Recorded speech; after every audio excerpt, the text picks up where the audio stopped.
Hijack हो गया है मास्टर, क्या हो गया है? हाईजैक।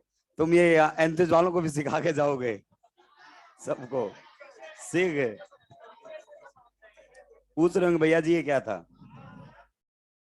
चलिए वापिस आते हैं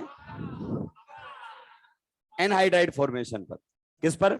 एनहाइड्राइड फॉर्मेशन पर। यह रिएक्शन मैंने आपको लिखने के लिए दिया था। देखिए मान लीजिए हमारे सामने एसिटिक एसिड है।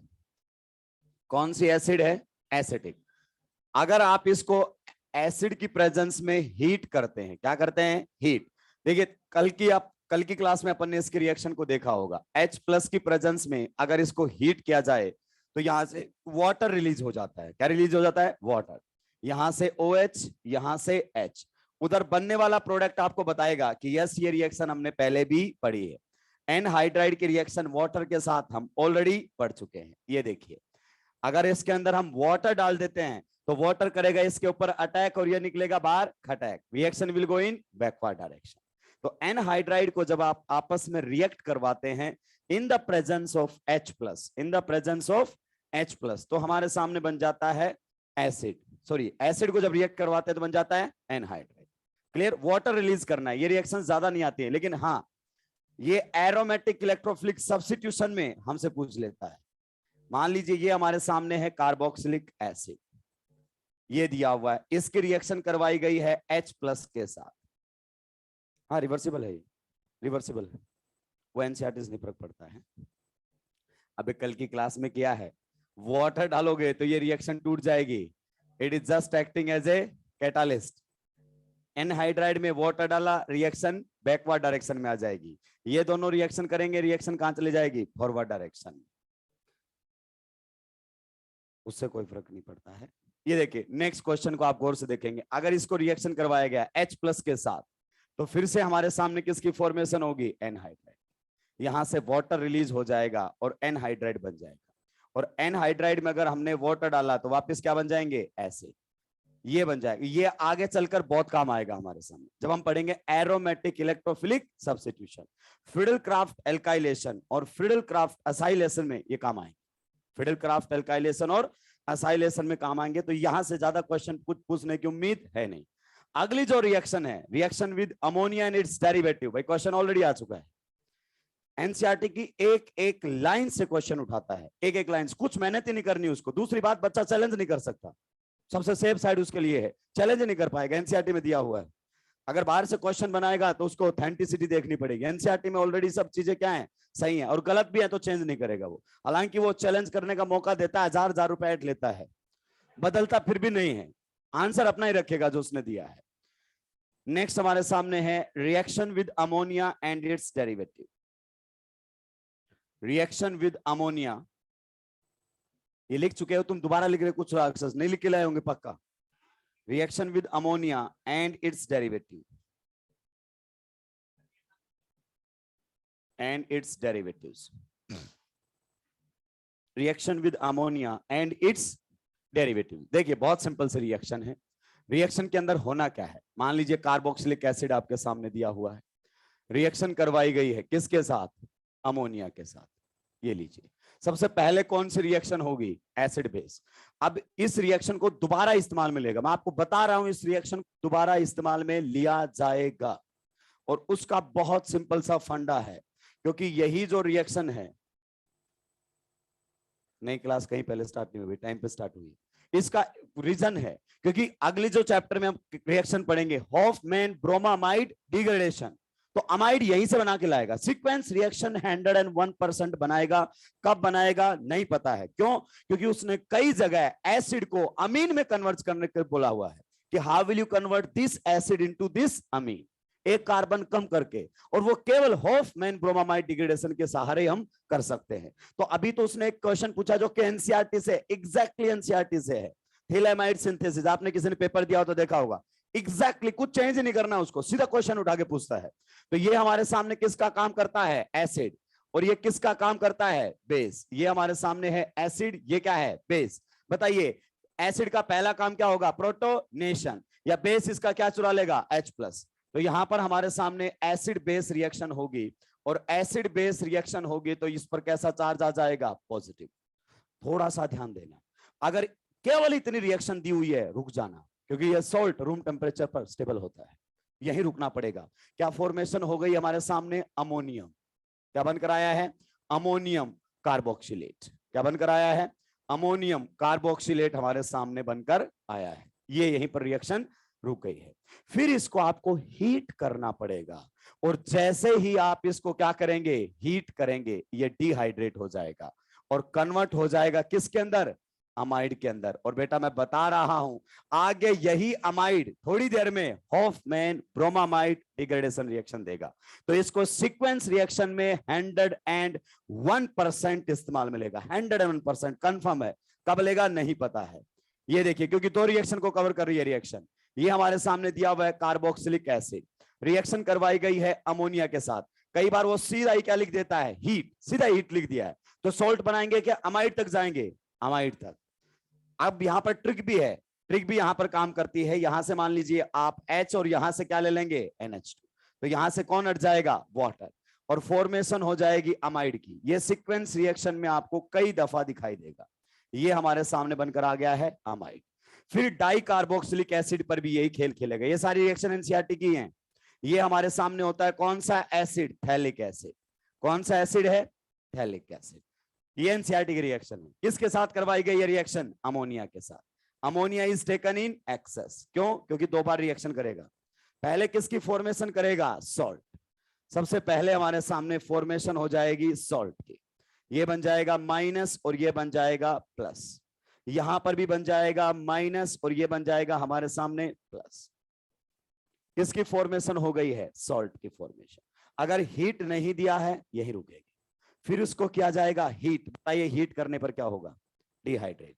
क्या बनाएगा? अमाइड। हीट करते ही हमारे सामने बन जाएगा अमाइड, और अमाइड जैसे ही बनेगा यहां पर रिएक्शन हमारे सामने रुकेगी। फिर इसको फर्दर हीट करेगा, ये ध्यान रखना है भाई।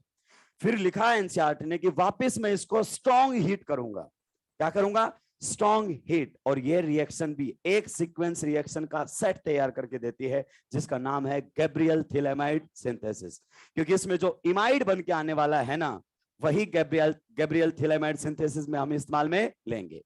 अब इसको क्या किया जाएगा? स्ट्रॉन्ग हीट किया जाएगा। कई बार डायरेक्ट स्ट्रॉन्ग हीट लिख देगा, तो हमें पता है कि आखिरी तक जाना है। अगर यहीं पर स्ट्रॉन्ग हीट लिख दिया है, इसका मतलब हमें कहां तक जाना है? इमाइड तक। क्योंकि वो आपको ऑप्शन में देगा ही नहीं, ऑप्शन में देगा, ऑप्शन ऐसे सेट करता है। तो यहां से आपको क्या रिलीज करवाना है? अमोनिया। यहां से NH2 और यहां से क्या निकलेगा? H, और इमाइड की फॉर्मेशन हो जाएगी। ये थोड़ा सा आपको ध्यान रखना पड़ेगा। ये हमारे सामने इमाइड बनकर आएगा।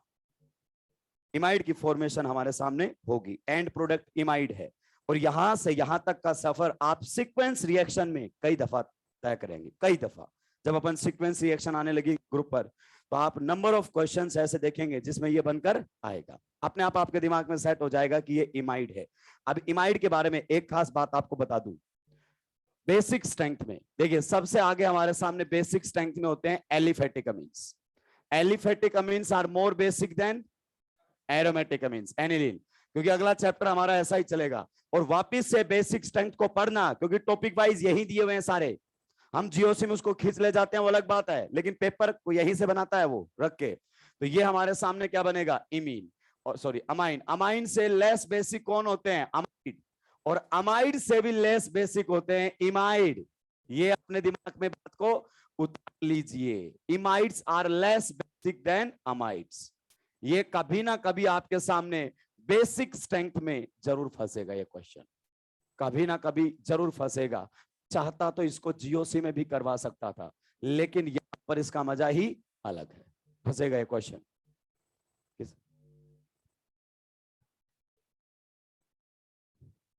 आवाज कट रही है क्या? नहीं नहीं, आराम से पढ़ाएंगे, नहीं जाएगा। सुलटाइए भाई। ये तो सिंपल सिंपल बातें थी। अब आएंगी दो चार बढ़िया रिएक्शंस। हाँ, मैं ही पूरा करूंगा जितनी जल्दी हो सके। कल ही देखो 2 क्लास लग गई, 3 सुबह हैं 2 शाम है। 5 क्लास लेना इतना आसान नहीं। आप सोचिए 5 घंटे खड़े रह के बोलना, बोलना ही पड़ेगा दनादन दनादन। आपके पास ऑप्शन है सुने ना सुने, लेकिन मेरे पास कोई ऑप्शन, कॉन्टिन्यूअस बोलना ही पड़ेगा। बस वही करेंगे, सुबह वालों को मर्ज कर देंगे ताकि 2-2.5 घंटे की एक क्लास हो जाए, 2-2.5 घंटे की एक क्लास हो जाए। नहीं, वो भी तैयार है, उनको कोई दिक्कत नहीं है, उनको वैसे ही अलग कर रखा है। बल्कि भीड़ में आएंगे तो उनको एहसास होगा कि तुम अकेले टॉपर नहीं हो, इधर में से भी कोई टॉपर निकल जाएगा।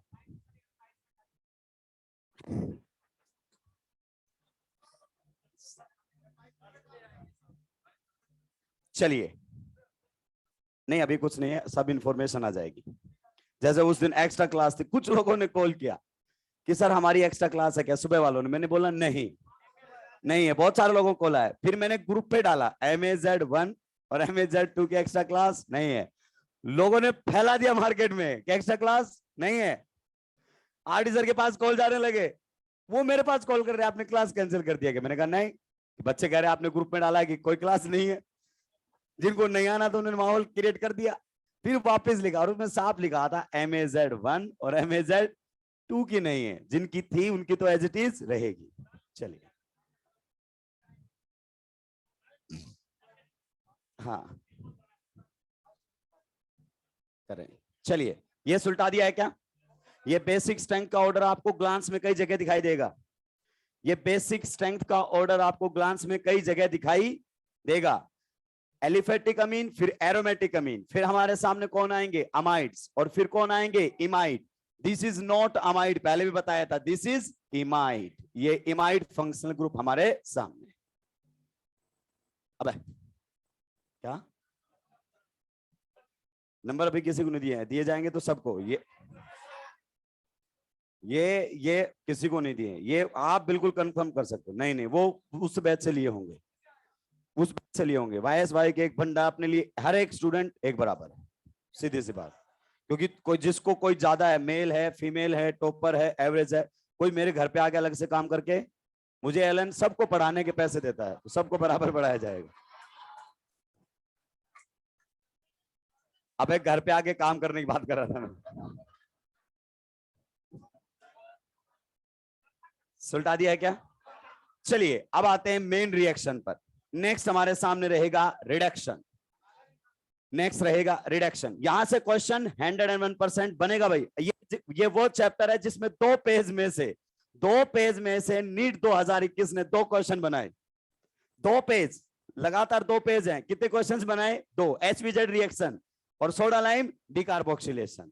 एनसीईआरटी के पीछे हाथ धोके पड़ चुका है वो, कि एनसीईआरटी में तो हाइफन कोमा सब पूछूंगा मैं, सब पूछूंगा मैं। एक दिन पैराग्राफ लिख के दूंगा और इसमें सही तरीके से हाइफन और कोमा लगाओ। ऐसे नहीं जैसे एनसीईआरटी में लगाए हैं वैसे लगाओ। पेज नंबर तो अलग अलग एडिशन में अलग अलग है। नेक्स्ट रिएक्शन नंबर बताओ। PCl5 SOCl2 के साथ तो पहले बता चुका हूं भाई, कौन सा है। अरे रिएक्शन का नंबर कौन सा है। थर्ड कैसे हो सकता है राख से, ये नशे में चल रहा है। Reduction, reduction. देखिए, रिडक्शन की बात करेंगे, किसकी बात करेंगे, रिडक्शन की बात हम यहां पर करने वाले हैं। कार्बोक्सिलिक एसिड के रिडक्शन की बात करेंगे। ध्यान से सुन लीजिए भाई, ध्यान से। यहां से क्वेश्चन बनेगा, क्योंकि यहां पर उसने हाइड्रोबोरेशन रिडक्शन का नाम लिया हुआ है, जो कि नॉर्मली हम बातें नहीं करते हैं। अगर आप इसको रिड्यूस करवाना चाहोगे सोडियम बोरोहाइड्राइड से, तो सोडियम बोरोहाइड्राइड सरेंडर कर जाएगा कि माफी चाहूंगा, मैं रिड्यूस नहीं कर पाऊंगा। आप जानते हैं ये CO ग्रुप वालों में से 3 को रिड्यूस करता है, aldehyde, ketone, acid chloride, that's all. बाकी में CO ग्रुप में किसी को रिड्यूस नहीं करेगा। लिथियम एल्यूमिनियम हाइड्राइड को लेकर आओगे, ये एक्सपर्ट है, ये सबको सुलटाता है। अगर ऑक्सीजन है तो अल्कोहल तक ले जाके छोड़ेगा, सेम कार्बन का अल्कोहल बना देगा। तो यहां पर हमारे सामने बन जाएगा सेम कार्बन का अल्कोहल। नेक्स्ट अगर अपन बात करना चाहें, देखिए कुछ बुक्स ये भी लिखती हैं, इवन एनसीईआरटी ने भी इसका हिंट दिया है कि इसका हाइड्रोजनेशन भी नहीं होता है। अगर आप कैटालिटिक हाइड्रोजनेशन करवाने की कोशिश करेंगे तो ये हाइड्रोजन से रिड्यूस नहीं होता है। और बेटा रिडक्शन हमें क्या रखना पड़ेगा, ध्यान रखना पड़ेगा। इसीलिए एनसीईआरटी ने पहले एसिड को ईस्टर बनाया और ईस्टर को फिर रिड्यूस किया है। तो इसमें लिखा हुआ है कि इसका कैटालिटिक हाइड्रोजनेशन हमें नहीं करवाना है। और इसको अगर अल्कोहल तक रिड्यूस करना चाहते तो बेस्ट रिड्यूसिंग एजेंट कब आएगा नहीं पता है। क्यों, क्योंकि जेई मेंस ऑलरेडी इस पर बात कर चुका है।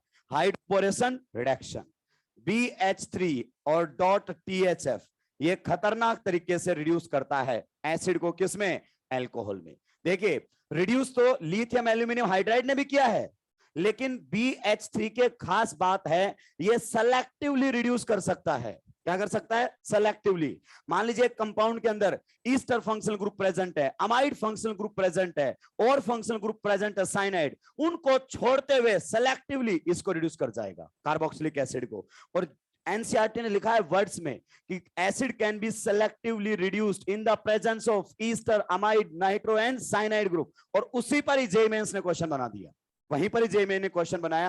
क्वेश्चन था क्या कि यहां से यहां जाना है। इस टाइप के क्वेश्चंस बहुत चलन में है भाई आजकल, कि यहां से यहां जाना है, आप तो बस रिएजेंट सजेस्ट कीजिए हमें। यहां से यहां जाना है, क्या सजेस्ट करना है? रिएजेंट। ध्यान से सुनना, ये क्वेश्चन आया हुआ है, होममेड क्वेश्चन नहीं है, जेईई में आया हुआ क्वेश्चन है। जेईई मेंस ने बहुत बढ़िया क्वेश्चन पेपर बनाया था 2019 में, तो खासकर कि यहां से हमें यहां लेकर जाना है। आप बता दीजिए कि हमें कौन कौन से रिएजेंट इस्तेमाल में लेने चाहिए। ईस्टर बोलता है रिड्यूस नहीं करना है, ईस्टर एज इट इज रखना है। उसके बाद अगर अपन बात करना चाहें, साइनाइड को रिड्यूस नहीं करना है। उसके बाद अमाइड को भी रिड्यूस नहीं करना है, केवल किसको रिड्यूस करना है? एसिड को। और क्या बना देना है? एल्कोहल। That's all. यहां से यहां जाना है। चॉइस आपको दी गई है कि कौन सा रिड्यूसिंग एजेंट आप इस्तेमाल में लेंगे। नंबर 1 हमारे सामने है लिथियम एल्यूमिनियम हाइड्राइड। देखिए आंसर इंपॉर्टेंट नहीं है, क्यों इस्तेमाल में नहीं ले रहे हैं। क्या ये एसिड को रिड्यूस नहीं करता है? करता है, लेकिन जितने भी हैं सबको करेगा, इनमें कोई नहीं बचेगा इससे, तो इसका इस्तेमाल नहीं करेंगे। फिर अगर अपन बात करना चाहें NiH2 का इस्तेमाल कर ले क्या, या PT? नहीं, वो खुद एसिड को रिड्यूस नहीं करते हैं, और हमें रिड्यूस ही किसको करवाना है? एसिड को। फिर वो बोलेगा आपसे कि अगर आपको एक और ऑप्शन देता हूं, सोडियम बोरोहाइड्राइड से, तो मान ही जाओ आप, सोडियम बोरोहाइड्राइड इसको रिड्यूस ही नहीं करता है। आगे बात समझ में। अब आएगा इसके लिए सेलेक्टिवली रिड्यूस करने के लिए BH3.THF, और साथ में क्या लेना पड़ेगा आपको? वाटर।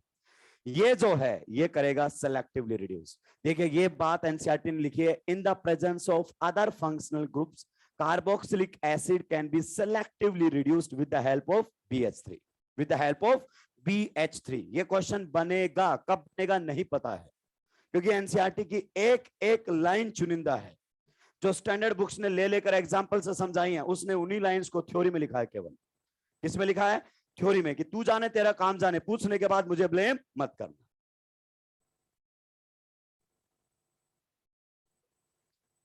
जी जनाब। ईस्टर को भी रिड्यूस करने की कोई खास टेंडेंसी नहीं है उसकी, लेकिन एनसीईआरटी ने लिखा है कि एसिड को पहले ईस्टर बनाओ फिर रिड्यूस करो, लेकिन वो ईस्टर को भी इतना आसानी से रिड्यूस नहीं करता है। ये लीजिए lithium aluminium hydride, lithium aluminium hydride. किस किस को सुलटाओगे? किस किस को सुलटाओगे? कार्बन कार्बन डबल बॉन्ड को भी सुलटाओगे क्या? देखिए पहले क्या होता था, अब एकदम मामला अलग होगा। जब कार्बन कार्बन डबल बॉन्ड और CO दोनों होते थे ना, एल्डिहाइड कीटोन, तो carbon carbon double bond reduce होता था पहले। इस बार एसिड आया है, एसिड रिड्यूस होगा क्या? नहीं, हाइड्रोजिनेशन करवाना है। क्या करवाना है? हाइड्रोजिनेशन। ये आते हैं क्वेश्चंस, इनके प्रोडक्ट्स आपको बताने हैं, क्या क्या इनके प्रोडक्ट्स बन सकते हैं।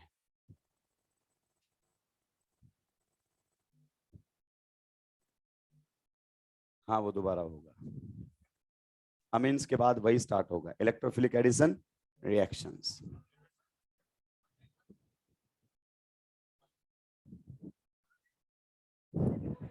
वो तो तुम जानो, तुमने टीचर हाईजैक कर लिए हैं। पहले तो उधर से वाई से हाईजैक कर लाए तुम, अब फिर हाईजैक कर लिया है। वो नहीं होते यूपी बिहार में, अगर वहां पे कोई कॉमेडियन आ जाता है तो वो पंचायत में कॉमेडी करता है, उसको वहां नहीं करने देते हैं, उसको कंधों पे ले जाते हैं कि चलो हमारे चाचा को जोक सुनाओ तुम। हमारे चाचा वो नहीं आ सकते, तुम वही सुनाओ।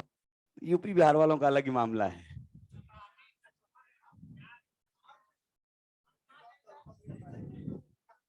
चलिए इधर से, इधर से। हाँ मैं समझ गया, मैं इंडिया से हूं, पाकिस्तान से राक्षस। इधर इधर इधर इधर। हाँ जहां तुम समझना चाहते हो मैं वहीं से हूं।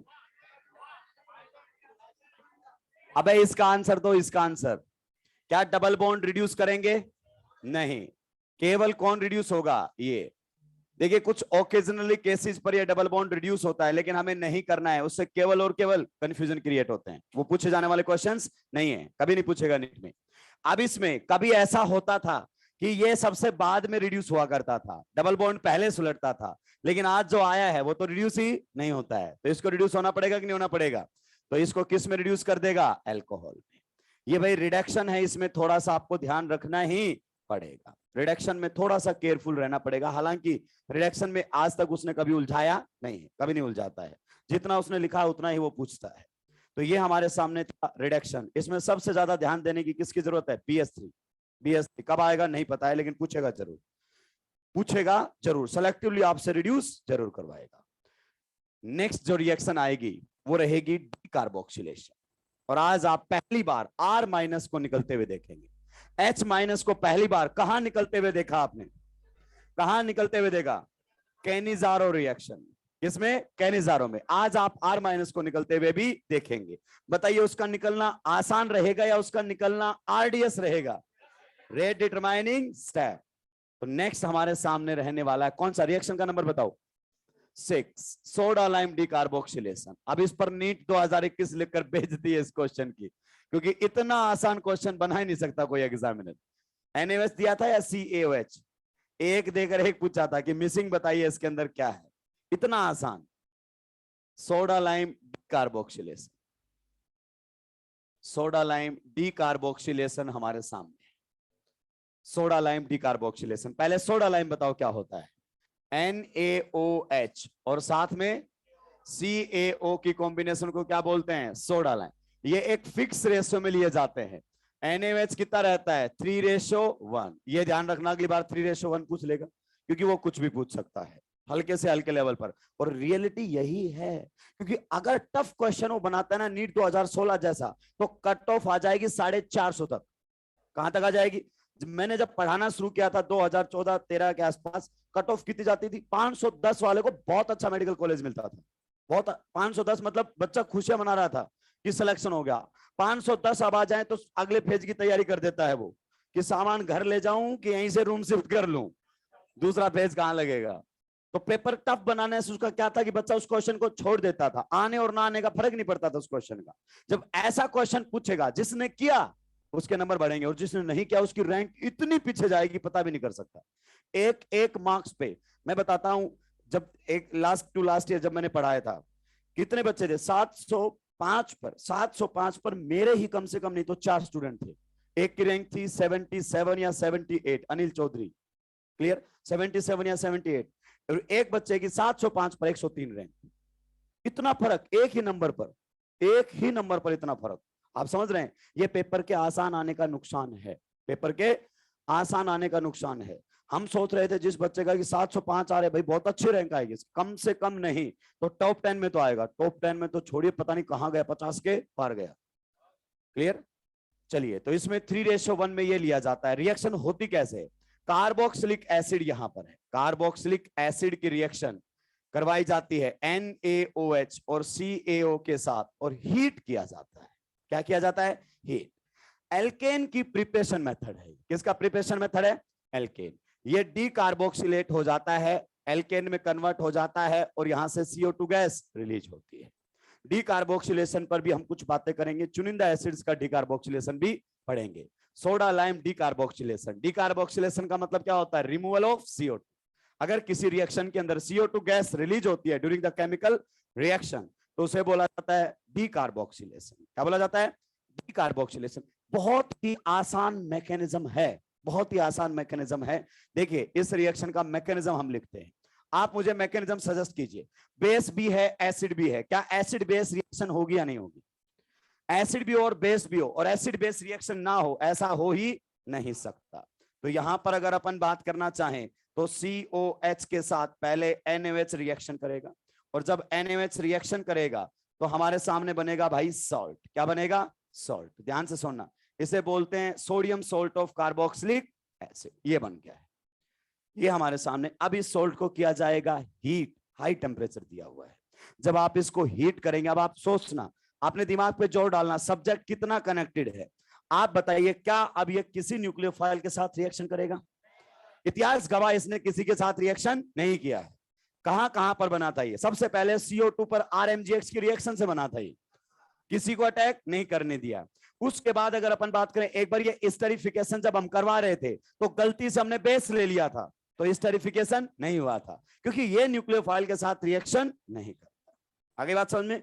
अब इसको हीट किया जाएगा तो इसके पास भाई लोगों एक ही ऑप्शन है, और वो ऑप्शन ये है कि अपना क्या बना ले, डबल बॉन्ड। और डबल बॉन्ड बना ले तो अब R के अलावा हटने वाला कोई है नहीं, अब R के अलावा हटने वाला कोई है नहीं। तुम्हें लगता है ऑक्सीजन हट जाएगा जिसने दो दो बॉन्ड बना रखे हैं, तो हटेगा तो कौन? सिंगल बॉन्ड वाला। और कौन हटेगा? R। आप बताइए R का हटना इतना आसान है क्या? नहीं नहीं नहीं नहीं। R नॉर्मली लिविंग ग्रुप की तरह बिहेव नहीं करता है। H और R इतनी आसानी से नहीं हटते हैं। पूरी ऑर्गेनिक केमिस्ट्री में H- एक बार हटा था, इनफैक्ट वो हटा भी नहीं, ट्रांसफर हुआ था कैनिजारो रिएक्शन। कौन सा था? कैनिजारो। और यहां पर कौन हट रहा है? R। It means this will be the RDS, rate determining step of this chemical reaction। किसकी फॉर्मेशन हो जाएगी? R- की।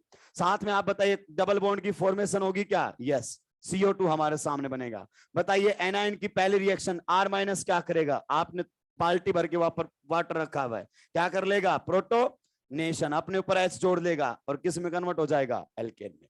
देखिए यहां से 2 क्वेश्चन पूछे जाएंगे। कितने क्वेश्चन पूछे जाएंगे? 2। जो नीट ने पूछा ना वो तो अनएक्सपेक्टेड था, कोई सोच भी नहीं सकता था कि एक देकर एक पूछ सकता है नीट, कोई नहीं सोच सकता, कोई टीचर हो सोच भी नहीं सकता था इतना आसान बना सकता है। हालांकि हर स्टैंडर्ड बुक यहां से 2 क्वेश्चंस पूछती है। एक तो पूछती है कि कौन जल्दी डिकार्बोक्सिलेट होगा, किसमें CO2 गैस जल्दी रिलीज होगी, पहला क्वेश्चन। दूसरा ये आता है कि कौन कौन से कार्बोक्सिलिक एसिड सेम एल्केन देंगे ऑन डिकार्बोक्सिलेशन। ये 2 क्वेश्चंस आते हैं। क्लियर? तो इन दोनों क्वेश्चंस को हमें क्या करना है? कवर करना है। पहले यहां तक छापेंगे। सुलटा दिया है क्या?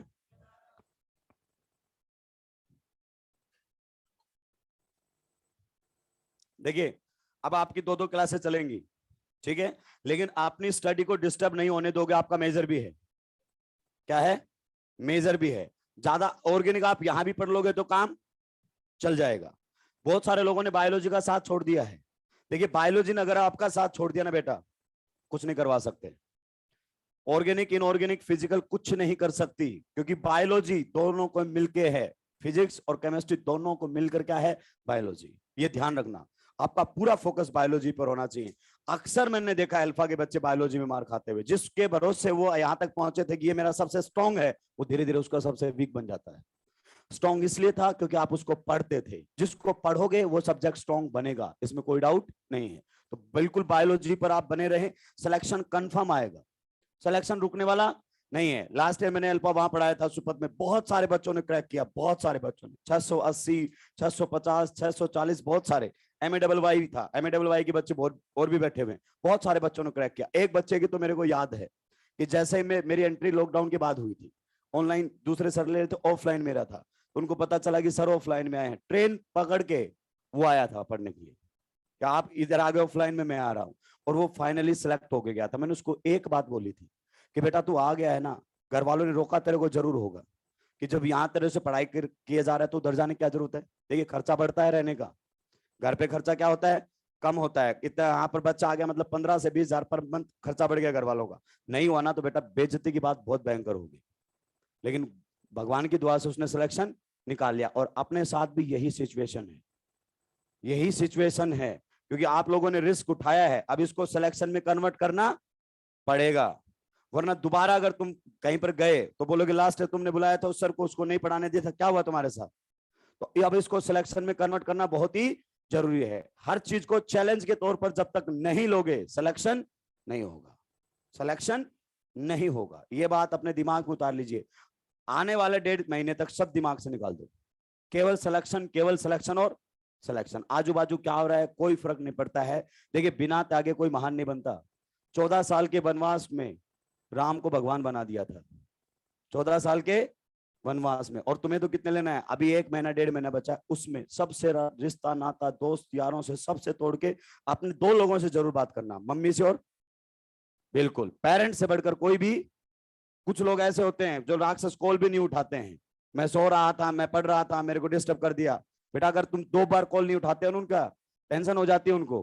तो पेरेंट्स से दिन में एटलीस्ट 1 बार कॉल जरूर करें। सुबह उठते ही कॉल कर लिया करो ताकि उनका पूरा दिन अच्छा जाए। एक बार हंस के बात कर लोगे ना तो उनका जहां भी वो काम करते होंगे ना, एकदम बढ़िया मूड के साथ काम करेंगे, फुल एनर्जी के साथ काम करेंगे। 2 दिन आप एक बार मरी आवाज में बात कर लो अपने पेरेंट्स से, उनका दिन अच्छा नहीं निकलेगा, वो आपको बार बार कॉल करने की कोशिश करेंगे। तो सबसे पहले 2 लोगों से बात करो, मम्मी से और पापा से, बाकी किसी से बात करने की जरूरत नहीं है। और फुल टू फुल स्टडी पे फोकस करो, क्योंकि जिसने कुछ खोया है ना उसी ने कुछ पाया, कंफर्म है ये। ठीक है,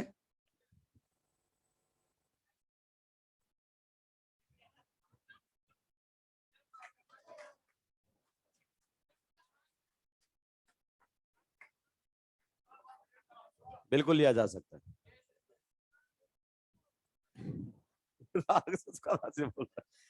देखिए नथिंग इज इम्पॉसिबल, बिल्कुल आ सकता है। अगर आप 400 नंबर पर हैं तो 250 नंबर बढ़ाना कोई बड़ी बात। और जिस टाइप का नीट पेपर बना रहा है ना, मैं दिल से, तय दिल से एक बात बोलता हूं, बिल्कुल मैं तय दिल से बोलता हूं कि नीट के सिलेक्शन के लिए दिमाग की जरूरत, अगर बेटा कम भी है ना और मेहनती आप हो, आएगा सिलेक्शन। क्यों? क्योंकि वो नया बना ही नहीं रहा कुछ।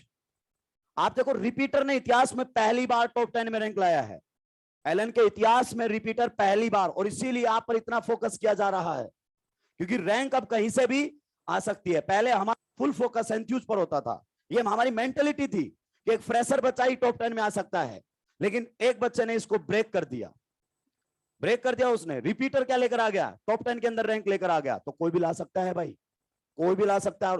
और मैं बोल रहा हूं तुम्हारे चांसेस ज्यादा हैं, क्योंकि तुम्हें बायोलॉजी में बहुत सारी चीजें याद हो चुकी हैं, बहुत सारी चीजें फ्रेशर बच्चे को इतनी आसानी से याद नहीं होती हैं। आप खुद सोचिए, पहली बार सिलेक्शन नहीं आता, दूसरी बार सिलेक्शन नहीं आता, तीसरी बार में सिलेक्शन नहीं आता, चौथी बार में सिलेक्शन निकाल ले जाता है बच्चा, क्या दिमाग ग्रो कर गया उसका? उम्र के साथ दिमाग बढ़ जाता है क्या? नहीं नहीं, चीजें समझ हो गई उसको। जो चीजें उनको 2 साल से समझ में नहीं आ रही थी, या तो जब उसको याद हो चुकी हैं या फिर उसको समझ में आ गई, और ज्यादातर चांसेस है उसको याद हो चुकी है। क्या हो चुके हैं? या जिन फॉर्मूले के पीछे हम पागल थे, इस लेवल पर ऑर्गेनिक एंथ्यूज में नहीं पढ़ा सकता मैं, मेरी फाइल सुलट जाएगी। क्यों? क्योंकि एंथ्यूज का बच्चा इस कंटेंट को झेल नहीं पाएगा। हर रिएक्शन का मैकेनिज्म, हर रिएक्शन का मैकेनिज्म। लेकिन आपका लेवल अब धीरे धीरे कर कर इतना ग्रो कर चुका है कि आपको मैकेनिज्म कुछ लगते ही नहीं है। तो धीरे धीरे आपका लेवल बढ़ चुका है, बहुत गोल्डन अपॉर्चुनिटी है। अगर गलती से पेपर का लेवल बढ़ा दिया तो सुलट जाएंगे। अगर पेपर यही रहा तो गोल्डन अपॉर्चुनिटी है, कोई नया क्वेश्चन नहीं बना रहा, बिल्कुल एनसीईआरटी बेस चल रहा है, आसानी से निकाल सकते हैं अपन। चलिए, तो अब इस पर 2 बातें लिखेंगे और फिर हम क्या करेंगे? क्वेश्चंस। क्या करेंगे? क्वेश्चंस। देखिए सक्सेस के बहुत सारे एग्जांपल देते हैं, फेलियर का एग्जांपल मैं आपके सामने खड़ा हूं। 2 ड्रॉप लिए थे भाई, 2 ड्रॉप है मेरे, 2 बार ड्रॉप किया था। और इंजीनियरिंग में 2 बार ड्रॉप करना बहुत बड़ी बात है। पहली बार स्कूल के बाद पास करके कोटा में आया था आईआईटी कोचिंग लेने के लिए, नहीं हुआ था। एक बात समझ में आई, आईआईटी में नहीं होगा। ये भी अच्छी बात है, समझ में आ गया कि आईआईटी में नहीं होगा। फिर AIEEE की तैयारी शुरू की, कॉलेज में रहते हुए बीएससी में कॉलेज में एडमिशन लिया, और वहीं से जो प्रोफेसर का नाम मैं लेता हूं उनसे पढ़ा वहां पे। बीएससी में एडमिशन था, सेल्फ स्टडी करता था, सेल्फ स्टडी। और सेल्फ स्टडी में AIEEE के अंदर रैंक निकाली थी। वहीं इधर NIT कुरुक्षेत्र है, और इधर हमारे सामने वो होती है KU के कुरुक्षेत्र यूनिवर्सिटी। कुरुक्षेत्र यूनिवर्सिटी में मैं पढ़ता था, दोनों की बाउंड्री एक दूसरे से टच है। इधर लिखा हुआ है NIT कुरुक्षेत्र, इधर लिखा हुआ है कुरुक्षेत्र यूनिवर्सिटी। मैं यूनिवर्सिटी में था, और हर शाम पढ़ने के बाद मैं NIT में घूमने जाता था। NIT में घूमने जाता था, वहां पे एक बीच में बहुत बड़ा लोगो है कॉलेज के बीच में, उसमें लिखा हुआ था NIT, रेड कलर का। मैं वहां से निकलता था ना, ऐसे रोंगटे खड़े हो जाते थे। और जो बच्चे देखता था, मैं देखता था यार ऐसा क्या खास है इनमें, यहाँ तो आना है मेरे को। आप यकीन कीजिए मुझे दूसरी NIT मिल रही थी, मैंने ली नहीं, क्योंकि वो तो जहां रहते हो ना थोड़ा सा कंफर्टेबल हो जाते हो कि भाई ये शहर में रह रहे हैं। मैं वहां पहुंच गया। जो लोग कहते हैं ना, अगर कोई वास्तव में किसी चीज को आप मांगो, मैंने बहुत मांगा था, क्योंकि बहुत ताने सुने थे। जो तुम्हारा दर्द है ना, वो महसूस कर सकता हूं मैं, क्योंकि 2 बार फेलियर का दर्द क्या होता है वो जिसने फेल हुआ है वही जानता है। बाकी मोटिवेशन का कोई मतलब नहीं होता है। इसलिए मैं बोलता हूँ, एकदम ऐसे जिस दिन रिजल्ट आया था ना AIEEE का, सुन हो गया था, सुना ही नहीं दे रहा था, सुना ही नहीं दे। पापा बोला कि नहीं हुआ तो क्या हुआ, कुछ दिक्कत नहीं है, क्योंकि मेरे पेरेंट्स के पास इतने पैसा नहीं थे भाई, नहीं थे दोबारा भेजने के। सुन हो गया था मैं एकदम एक से। 2-3 दिन तक समझ नहीं आया हुआ क्या, मेरे साथ कैसे हुआ। फिर देखा कि मैं नहीं, ऐसे तो लाखों हैं। कैसे हैं? लाखों। सिलेक्शन हुआ वो कम है, जिनका नहीं हुआ वो ज्यादा हैं और इस भीड़ से निकलना ही पड़ेगा। एक ही जरिया है, हार्ड वर्क, एक ही जरिया है, क्योंकि दिमाग तो जिसको जितना दे दिया उतना है, लेकिन हार्ड वर्क इंसान के ऊपर डिपेंड करता है कौन कितना कर सकता है। लिखिए, more will be the stability of anion, more will be the stability of anion, faster will be the decarboxylation. More will be the stability of anion, faster will be the decarboxylation. More will be the stability of anion, faster will be the decarboxylation. Decarboxylation उतना ही क्या होगा, fast. Next, carbanion is formed as an intermediate. Carbanion is formed as an intermediate in RDS. Carbanion is formed as an intermediate in RDS. Carbanion is formed as an intermediate in RDS. Carbanion RDS में intermediate के तौर पर बनता है, तो intermediate की stability ज्यादा, मतलब रिएक्शन का रेट क्या रहेगा, ज्यादा। लिखिए, compare the rate of decarboxylation, compare the rate of decarboxylation. पहली रिएक्शन आप लोगों के सामने आ रही है, रेट ऑफ डिकार्बोक्सिलेशन। ये क्वेश्चन नॉर्मली आपसे पूछा जाता है, तीन हमारे सामने दिए हुए, रेट ऑफ डिकार्बोक्सिलेशन की बात करते हैं। ये है बी और ये है सी। देखिए, जीओसी तो आपका साथ नहीं छोड़ सकती, इसीलिए उसको समझ में आ गया जीओसी ज्यादा क्वेश्चन क्यों बनाऊं, जब हर जगह रिएक्शन में मैं उसका इस्तेमाल कर ही रहा हूं। तो जीओसी के बिना तो मतलब ऑर्गेनिक आगे बढ़ेगी नहीं, आत्मा है और जितना काम का है उतना आपको समझ में आ चुका है, उससे ज्यादा आपको दिमाग खराब करना भी नहीं। ए है और ये हमारे सामने बी है। सर जीओसी की बातें अचानक क्यों छेड़ दी, क्योंकि कुछ लोग अब कार्बोनाइन की स्टेबिलिटी में रायता फैलाएंगे, राक्षस भूल चुके हैं वो एक्सटेंट में और बेटर कॉन्जुकेशन में डिफरेंस, कि कहां से कहां नेगेटिव चार्ज जा रहा है। CF3 CH2 COOH, ये है ए। CCl3 बैक बॉन्डिंग कॉन्सेप्ट कहां एप्लीकेबल होता है, कहां नहीं होता है, इसका हमें विशेष ध्यान रखना है, क्योंकि बहुत सारे लोगों को CCl3 दिख जाए फिर वो कुछ नहीं देखते, आप देखते ताव देखते बैक बॉन्डिंग, चाहे वहां लग रहा हो चाहे नहीं लग रहा, उससे मुझे क्या लेना देना। सर एक तो चीज बड़ी मुश्किल से समझ में आई मैंने, बैक बॉन्डिंग, उसको बिना बोले मेरे गुर्दों को ठंडक कैसे मिलेगी, बोलूंगा मैं, ऐसा नहीं करना है, सुलझ जाओगे। एनायन कहां बनाना है जरा गौर से देखना, एनायन कहां बनेगा, क्योंकि एसिड वाला तो CO2 बन के रिलीज होगा, जिस पर जुड़ा है अल्फा कार्बन पर, वहां बनेगा anion.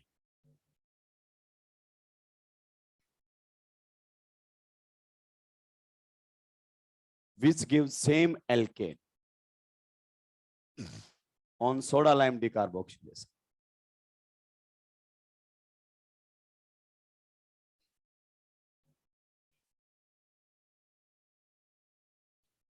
Which gives same alkane on soda lime decarboxylation. दिमाग चलाना इस क्वेश्चन पर, बढ़िया क्वेश्चन है।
एक मिनट इसमें चेंज करना, अबे होममेड।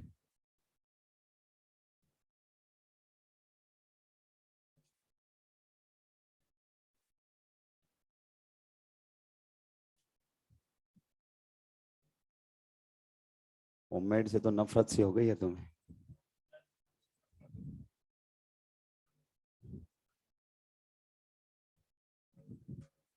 खाना अच्छा नहीं लगता, खाना वाना कुछ नहीं देखना, खाना तो अब ऐसे मिलेगा। गलती से अगर तुम मेडिकल कॉलेज पहुंच गए तो खाना इससे भी टाइम पर भी नहीं मिलेगा, क्योंकि तुम्हारी ड्यूटी कहीं लगी होगी, तब तक आओगे मैच बंद।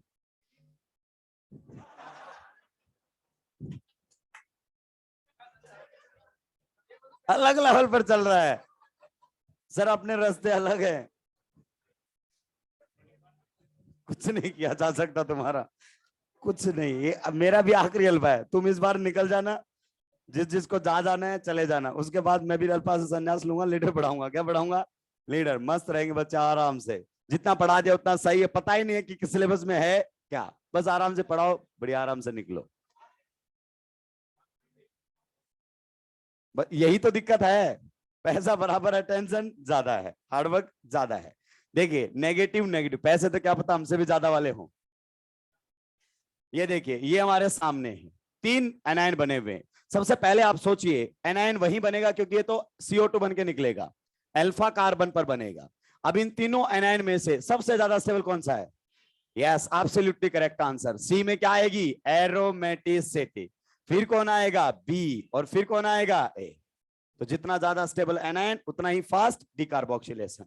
नेक्स्ट क्वेश्चन के बारे में क्या ख्यालात हैं? अल्फा और अल्फा, नाम भी फेज कैसा ही है, यहां पर नेगेटिव यस, यहां पर नेगेटिव यस। मैं कैसे याद दिलाऊं कि ये एनायन बहुत ज्यादा स्टेबल था, क्योंकि यहां रेजोनेंस करके ऑक्सीजन पर जाता है, तो यहां पर हमारे सामने बी में ज्यादा होगा, किससे? ए से। नेक्स्ट क्वेश्चन के बारे में क्या ख्यालात है? उड़ा दो नेगेटिव बना दो, उड़ा दो नेगेटिव बना दो। भाई लोगों पहले बताओ क्या बैक बॉन्डिंग होगी, क्योंकि बहुत सारे बच्चों को समझ में नहीं आता है, उनको बस CCl3 दिखना चाहिए। बेटा यहां पर बैक बॉन्डिंग नहीं होगी, कहां से होगी? इस एटम पर नेगेटिव होता तब होती बैक बॉन्डिंग, एडजेसेंट एटम्स पर होती है बैक बॉन्डिंग। ये तो एक बीच में एटम आ गया कि नहीं आ गया, तो यहां पर केवल और केवल इसका कैसा लगेगा? Minus sign.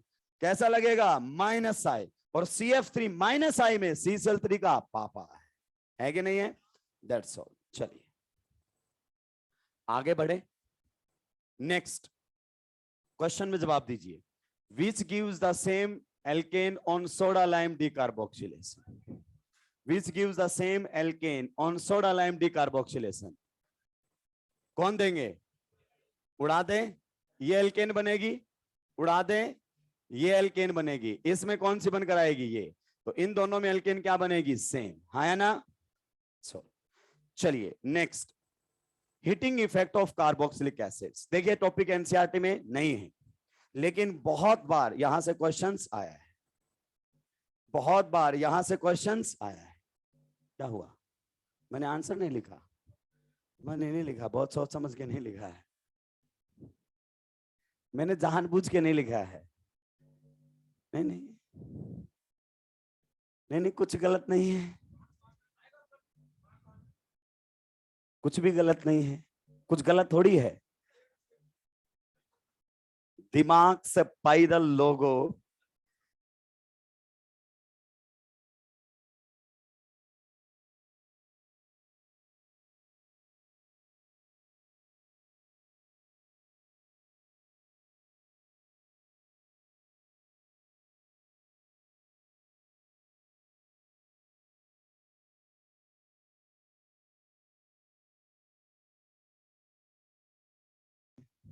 चलिए ठीक है, सारी बातें राज तो राज ही रहने चाहिए। नेक्स्ट हमारे सामने रहेगा heating effect of carboxylic acids. Heating effect of carboxylic acids, देखिए इसके जो हीटिंग इफेक्ट है वो एनसीईआरटी में नहीं दिया हुआ है, लेकिन आप फिर भी बहुत ज्यादा पढ़ते हैं, मेरे पढ़ाने से ज्यादा ही पढ़ेंगे। ओम्स गैप, सबने नाम सुना है, पहले दो में CO2, अगले दो में वाटर, अगले दो में CO2 और वाटर। तो इतना ज्यादा तो नहीं पढ़ना हमें, फिर भी 2-3 चीजें पढ़नी है जो कि हमसे पूछी जा सकती है। तो नेक्स्ट रहेगा heating effect of carboxylic acid, और बीटा कीटो जरूर पढ़ना है। बीटा कीटो तो द मोस्ट इंपॉर्टेंट है, हीटिंग इफेक्ट। और उसके बाद चलेंगे शानदार रिएक्शन में, heating effect of carboxylic acids. Heating effect of carboxylic acids में पहला पॉइंट, जितने स्टार लगा सकते हो लगाना, हीटिंग इफेक्ट से क्वेश्चन आया तो कंफर्म है यहीं से बनेगा, बीटा कीटो एसिड से। कहां से बनेगा? Beta keto acids. लिखिए beta keto acids, beta keto acids, beta keto acids decarboxylate beta keto acids, decarboxylate beta keto acids, decarboxylate readily on simple heating, कुछ नहीं लाना soda lime वगैरह, ना ना ना, सिंपल हीट करने पर ही डी कार्बोक्सिलेट हो जाता है। Beta keto acids decarboxylate on simple heating, अगर आपने गलती से उनको हीट कर दिया तो वो क्या हो जाएंगे, डी कार्बोक्सिलेट। देखिए ये हमारे सामने सबसे पहले समझेंगे कि बीटा कीटो एसिड होते क्या है, बहुत सारे भाइयों को तो यही नहीं पता चलता है। एक है कीटोन, एक एसिड, मेन फंक्शनल ग्रुप बताओ कौन है, एसिड। तो ये जिस कार्बन पर जुड़ेगा उसे क्या बोलेंगे, अल्फा, और उससे नेक्स्ट बीटा, तो यही है बीटा कीटो। बीटा कीटो का मतलब है कीटोन बीटा पोजीशन पर होना चाहिए। बीटा कीटो हमारे सामने क्या है, carboxylic acid. Beta keto carboxylic acid हमारे सामने है। अगर आपने इसको गलती से हीट कर दिया, क्या कर दिया, हीट, तो बेटा ये CO2 गैस रिलीज कर देगा। क्या रिलीज कर देगा, CO2 गैस यहां से रिलीज कर देगा, और ये बाकी के कार्बन वाले कीटोन में कन्वर्ट हो जाएगा। एक कार्बन कम का क्या बन जाएगा हमारे सामने, कीटोन। तो ये हमारे सामने बन जाएगा कीटोन, और ये पता नहीं कितनी बार आपसे इस्तेमाल में रिएक्शन को लेगा, किसकी फॉर्मेशन कर देगा, कीटोन की फॉर्मेशन हमारे सामने हो जाएगी। कई बार आएगा ये, हेलोफॉर्म रिएक्शन के जरिए यहां तक पहुंचेगा और फिर उसको हीट करवाएगा। उसका मेन मकसद है ये बीटा कीटो एसिड को कहीं ना कहीं इन्वॉल्व करना। तो कुछ क्वेश्चंस मैं आपके सामने लिख रहा हूं, उनके जवाब आपको देने पड़ेंगे। ये है, इसको हीट किया जाएगा, ये है, इसको हीट किया जाएगा। जिस तरीके से हम सब्जेक्ट को डील करते हैं वो बेहद इंपॉर्टेंट है। हम ओम्स गैप पढ़ भी लेते हैं और फिर भी हम उसका एप्लीकेशन नहीं कर पाते हैं। ओम्स गैप को पढ़ने के बावजूद भी हम उसका एप्लीकेशन नहीं देख पाते हैं। देखिए क्वेश्चन करवाऊंगा, बहुत सारे बच्चों ने क्वेश्चन पहले भी किया होगा, लेकिन पहले बच्चों को समझ में ही नहीं आया कि उसमें करना क्या है। हालांकि हमें उसके लिए ओम्स गैप की जरूरत भी नहीं पड़ेगी। बताइए पहले वाले में क्या ख्याल आता है, CO से नेक्स्ट अल्फा, और ये कौन सा है, बीटा। तो ये तो बेटा CO2 बन के उड़ जाएगा। अगर ये CO2 बन के उड़ गया तो ये बन जाएगा कीटोन, और साथ में CO2 गैस रिलीज हो जाएगी। लास्ट ये भी सर ने बोला होगा, ये बहुत इंपॉर्टेंट है, हीटिंग इफेक्ट इसका। CO से नेक्स्ट अल्फा, और अल्फा से नेक्स्ट बीटा, इसको भी हीट कर दिया तो क्या बन जाएगा, कीटोन, और साथ में कौन सी गैस रिलीज हो जाएगी, CO2।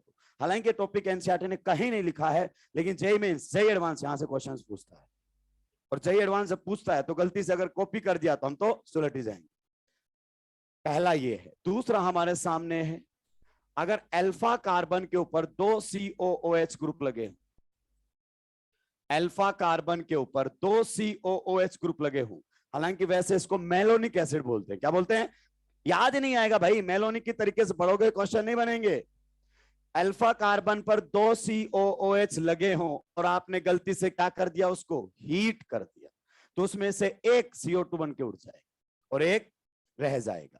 तो एक तो क्या बन के उड़ गया, CO2, तो एक कम कार्बन का क्या बन जाएगा आपके सामने, एसिड। कितने कार्बन का बन जाएगा, 2 कार्बन का। तो यहां से CO2 गैस रिलीज हो जाएगी। ये हमारे सामने, अगर अल्फा कार्बन पर 2 एसिड लगे हुए हैं तो एक CO2 बन के उड़ जाएगा। जरा बताना इसके बारे में क्या ख्यालात है। अगर ये आपके सामने दिया हुआ है, देख बच्चा मेलोनिक एसिड को तो याद कर लेता है, इसमें सुलट जाता है। तो जो मैंने आपको बोला है वो बेटर है। अल्फा कार्बन पर 2 लगे हुए, एक उड़ जाएगा, एक रह जाएगा। अगर आपने इसको सिंपल हीट किया तो एक उड़ जाएगा और एक रह जाएगा। ये हमारे सामने बनकर आ जाएगा, एक CO2 की फॉर्म में बाहर निकल जाएगा। अब ये क्वेश्चन आप बोलोगे हाँ सर ये किया है, हालांकि ये है तो होममेड, लेकिन ये क्वेश्चन आपने कई दफा किया होगा, ये वाला क्वेश्चन और ये वाला क्वेश्चन, कि हीट किया जाएगा और बताइए कितने CO2 के मोल यहां से क्या होंगे, रिलीज हो। देखो आंसर भी याद है राक्षसों को। ये अब इसमें मेलोनिक एसिड काम नहीं आएगा, ओम्स गैप आपका कहीं काम नहीं आएगा इसके अंदर। हालांकि जिस टेक्निक से हमने डील किया है वो काम आएगा, कि अल्फा पर 2 हैं, एक को उड़ा दे। सबसे पहले अल्फा पर कितने हैं, 2, तो एक को उड़ा दे। दिमाग चलाएंगे, सब पहुंचेंगे यहां तक। लास्ट क्वेश्चन जो दिया हुआ है उसको सॉल्व करने की कोशिश करेंगे। कोई आंसर नहीं बोलेगा। तुमने एक ने गलती से बोल दिया ना 5, तो बाजू वाले का पूरा ध्यान 5 पर ही रहेगा, उसका दिमाग नहीं चलता है फिर बेचारे का। वो यही सोचता रहता है 5 कैसे निकालू यार। इसलिए जब भी आंसर आए तो बाजू वाले को मत बताओ, उसको दिमाग लगाने दो, वो भी बेचारा फीस भर के यहां तक पहुंचा है। दिल पे लग गई इसके।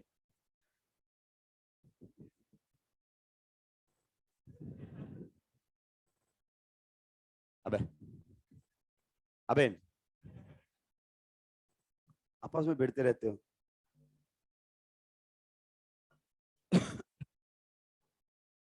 बातें नहीं, बातें नहीं।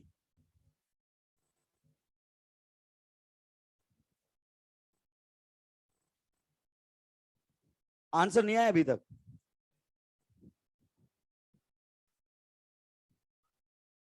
कितने CO2 निकलेंगे? अबे मैंने तो बोला था 5 थोड़ी, मैंने बोला गलती से अगर किसी ने 5 बोल दिया तो बाजू वाला 5 ही सोचता रहेगा। बहुत सारे 5 सोच रहे हैं कि यार 4 निकले, 5वां कहां से, इसको तो नहीं उड़ाना है। देखिए कार्बोक्सिलिक एसिड जिस कार्बन पर जुड़ा हुआ है अल्फा, उससे नेक्स्ट बीटा। सबसे पहले देखो अल्फा पर कितने हैं, ऊपर देखो एक उड़ेगा। ये भी कौन सा कार्बन है, अल्फा। अल्फा पर कितने हैं, 2। कार्बोक्सिलिक एसिड से नेक्स्ट कार्बन बेटा अल्फा होता है और उससे नेक्स्ट बीटा। तो ये अल्फा पर फिर से 2। सबसे पहले इधर देखो, इससे एक उड़ेगा, यस, उधर से भी एक उड़ेगा, यस। तो एक ही कार्बन पर जब 2 COOH ग्रुप लगे होते हैं तो एक CO2 बन के उड़ जाता है।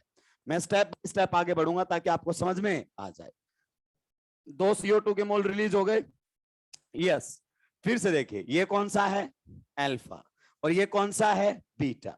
ये कौन सा है, अल्फा, और ये कौन सा है, बीटा। उधर फोकस मत करो, इसको छुपाओ। ये देखो बीटा कीटो एसिड है क्या, उड़ जाएगा CO2 में। अब इसको छुपाओ, बीटा कीटो एसिड है क्या, उड़ जाएगा। तो हीटिंग तो लगातार ही चलती रहेगी। अगर हीट किया तो ये हमारे सामने कीटोन, और साथ में 2 मोल ऑफ CO2 रिलीज हो जाएगी। 2 मोल ऑफ CO2 रिलीज हो जाए। कितने मोल रिलीज हुए, 4। स्टेप बाय स्टेप आपको तोड़ के दिखा दिया है। डायरेक्ट लिखता तो शायद नहीं समझ में आता। मेलोनिक एसिड से समझ में नहीं आते क्वेश्चन, क्योंकि मेलोनिक एसिड के डेरिवेटिव में भी एप्लीकेबल होती है बातें। तो ये ध्यान रखना, अल्फा पर अगर 2 हैं तो एक CO2 बना के उड़ा दो। अल्फा पर अगर 2 हैं तो एक को CO2 बना के उड़ा दो। हालांकि हम आउट ऑफ एनसीईआरटी चल रहे हैं, क्योंकि आपके पास एनसीईआरटी और आप जानते हैं हीटिंग इफेक्ट नाम की कोई चीज उसने नहीं लिख रखी है। लिमिटेड केमिकल रिएक्शंस वहां पर हमारे सामने हैं। अब आता है formic acid, number 3। Formic acid के केस में हीटिंग इफेक्ट देखना है। देखिए ये भी ध्यान रखना पड़ेगा, ये अपने मॉड्यूल में दिया हुआ है, लेकिन कहां दिया हुआ ये नहीं बताऊंगा। अब अपन क्या करेंगे, मॉड्यूल सोल्व करना शुरू करेंगे, क्योंकि नेक्स्ट चैप्टर अपना जो शुरू होगा इलेक्ट्रोफिलिक एडिशन रिएक्शन। इतिहास का सबसे आसान सिलेबस है वो, ऑर्गेनिक में सबसे आसान चैप्टर है इलेक्ट्रोफिलिक एडिशन रिएक्शन। तो तब तक वो चलेगा जब तक आप मॉड्यूल सोल्व करेंगे। फिर अपन क्या करेंगे, डिस्कस, क्योंकि अब आपको भयंकर दिक्कतें आएंगी सब्स्टिट्यूशन पहचानने में, एलिमिनेशन पहचानने में। लेकिन अगर वो दिक्कतें अभी फेस कर ली तो नीट में नहीं आएंगी। वो आएंगी जरूर एक दिन। कब आएंगी, जब आप पहली बार सोल्व करोगे तब आएंगी। इसलिए हमें सोल्व करना इसी दिन का हम इंतजार कर रहे थे, कि अपने को पता चल जाएगा कौन सी चीज समझ में आई है और कौन सी चीज समझ में नहीं आई। हमें हाथों हाथ सोल्व करके किसी को इंप्रेस करने की जरूरत नहीं है, हमें खुद पर काम करना है। ये चीज नहीं क्लियर हुई थी मुझे क्लास के अंदर, अब पता हुआ है, थ्योरी में लिखी हुई है, अब समझ में आई क्या बात है। देखिए फॉर्मिक एसिड को हीट करना है, 2 तरीके से इसको हीट किया जाता है। पहले मैं अपना तरीका बताता हूं, मैं इसको कैसे याद रखता हूं। एक तो फॉर्मिक एसिड को सिंपल हीट किया जाएगा, एक H2SO4 की प्रेजेंस में हीट किया जाएगा। ये याद रखना होता है कैसे ना कैसे करके। सब चीजों के मैकेनिज्म है, लेकिन हर चीज के मैकेनिज्म हम पढ़ नहीं सकते।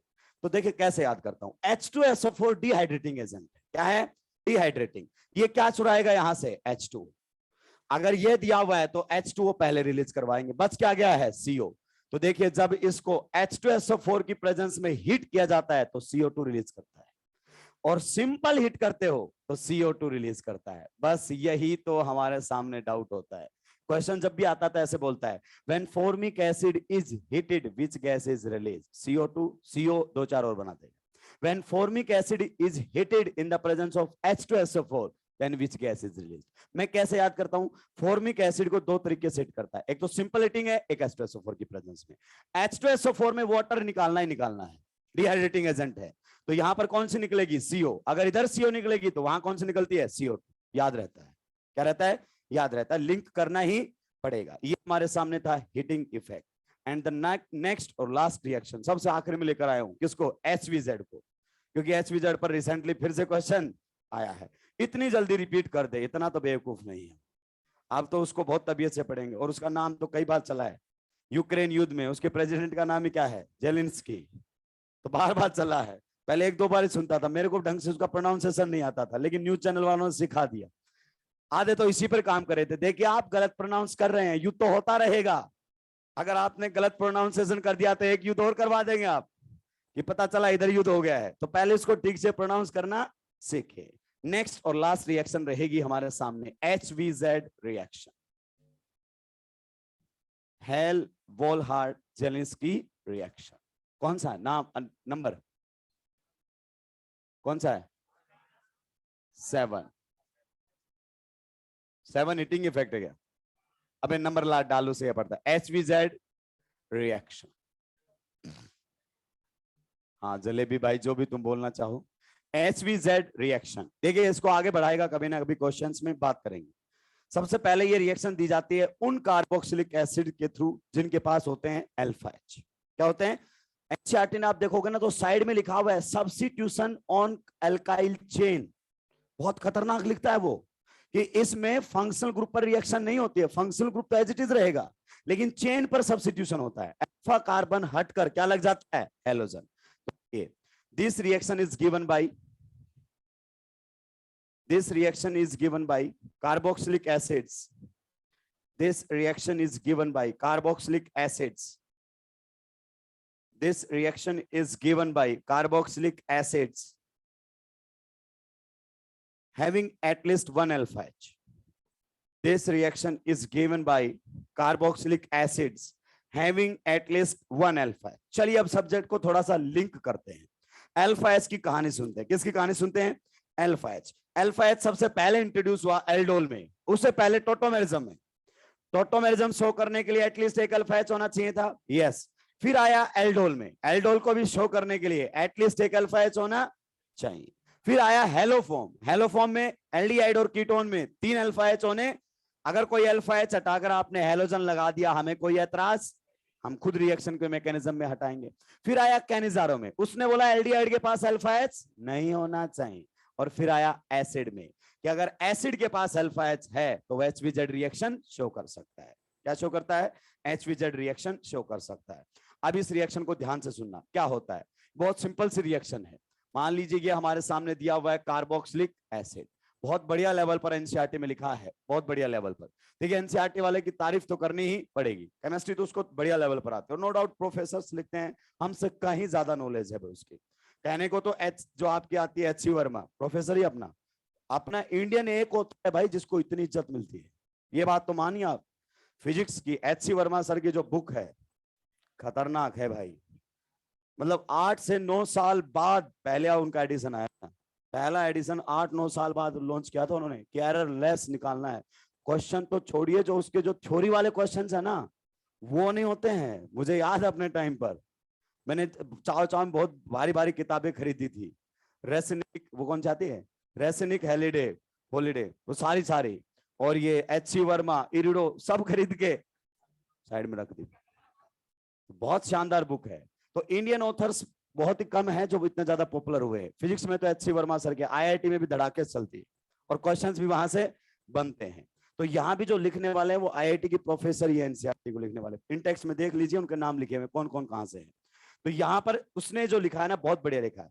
अपने मॉड्यूल में कई जगह वाटर को गायब किया गया है, लेकिन हमें वाटर को गायब नहीं करना है। सबसे पहले रिएक्शन करवाया जाता है रेड P और किसके साथ? X2 के साथ, या तो Cl2 रहेगा या Br2। अब बच्चे का पहला डाउट आता है, ध्यान से सुनना, कि सर मान लीजिए रेड P Br2 दिया हुआ है तो वो क्या बनाएगा? PBr3। और PBr3 की रिएक्शन आपने पहले बताई थी कि एसिड का OH हटाकर क्या लगा देना है? Br, या Cl लिया तो OH हटाकर क्या लगा देना है? Cl। तो एसिड क्लोराइड बनना चाहिए या एसिड ब्रोमाइड बनना चाहिए? आप यहां पर रिएक्शन करवा रहे, एब्सोल्युटली पहले यही बनते हैं रिएक्शन में, पहले यही बनते हैं रिएक्शन में, लेकिन बाद में फिर वाटर डाला जाता है। क्या डाला जाता है? वाटर। और आपके पास एनसीईआरटी है तो आप देख लीजिए उसने वाटर सेकंड स्टेप में लिखा हुआ है। क्यों? क्योंकि बी पहले यहां पर एसिड क्लोराइड बनेगा या एसिड ब्रोमाइड, और इसकी रिएक्शन जब आप वाटर के साथ करवाएंगे तो क्या बनकर आ जाता है? Carboxylic acid. ऐसा नहीं मैकेनिज्म, कार्बोक्सिलिक एसिड की फॉर्मेशन हो जाती है। तो वाटर बहुत जरूरी है, और वाटर जब नहीं देगा तो जाहिर सी बात है आपको यही रिएक्शन करवा के देगा। तो कई बार हमें पहचानना पड़ जाता है सिचुएशन में, अगर वाटर नहीं देगा तो इसको हैलाइड में कन्वर्ट नहीं करेगा। और फिर वाटर देगा तो बेस्ट है, वो तो सबसे सही तरीके से लिखा गया है। देखिए जिस कार्बन पर फंक्शनल ग्रुप जुड़ता है उस कार्बन को क्या बोलते हैं हम, अल्फा। अल्फा कार्बन ये हमारे सामने है, यहां पर अल्फा एच को हटाकर आपको क्या लगा देना है, halogen. This will be the product of this reaction. At least एक अल्फा एच इसके पास होना ही चाहिए। इसका भी मैकेनिज्म है, लेकिन भाई इसका हमारा मैकेनिज्म किसी काम का नहीं है। देखो अब इस पर तो क्वेश्चन भी आ चुका है, पूछा है, बहुत सिंपल सा था, कौन सी HVZ रिएक्शन है पहचानने के लिए। चलिए एक दो क्वेश्चंस करते हैं, क्योंकि इन्वॉल्वमेंट इसमें दूसरा भी रहेगा। ये दिया हुआ है, रिएक्शन करवाई गई है सबसे पहले रेड PBr2, फिर यहां पर डाला गया है वाटर, प्रोडक्ट बताएंगे HVZ रिएक्शन। नीट 2021 आ चुका है, 21 में आया था राक्षस, जहां तक मुझे याद है इसी साल आया था ना। हाँ ये मुझे पता है कि हर बार इस 2-3 पेज से क्वेश्चन बनाता जरूर है वो, क्योंकि उसको पता है यहां तक मास्टर भी पढ़ाते पढ़ाते थक जाता है और बच्चा बोलता है तू जा, बोर हो गया हूं मैं, क्या हो गया हूं, बोर। एलन की ये स्ट्रेटजी बहुत अच्छी, छोटे छोटे टॉपिक के लिए मास्टर आता है कि बच्चा बोर ना हो, शकल देख के ठीक रहे, जैसे बोर होने लगे दूसरा ले आओ।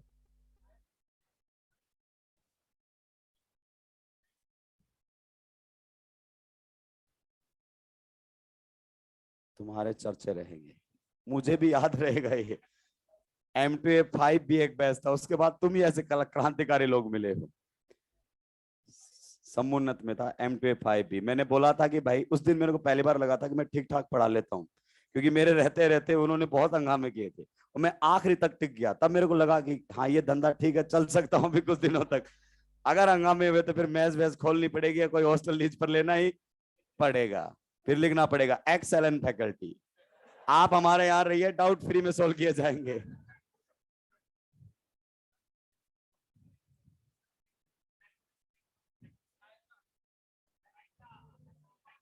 अबे अबे बदल रहा हूं, ये ले होममेड नहीं बेटा, मॉरिसन बर्ड बुक का क्वेश्चन। तुम किताबों के नाम मत तो गुलवाया करो मेरे से।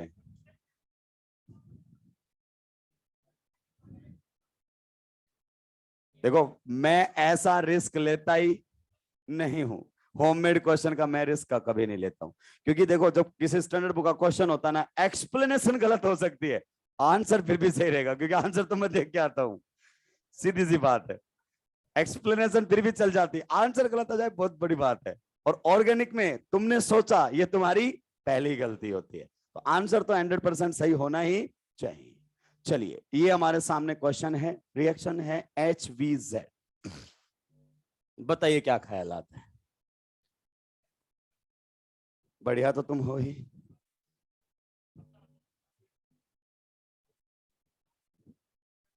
चल रहे हैं तुम्हारी दुआओं पे, कब तक चलेंगे नहीं पता है, शेड्यूल में कब तक नाम रहेगा।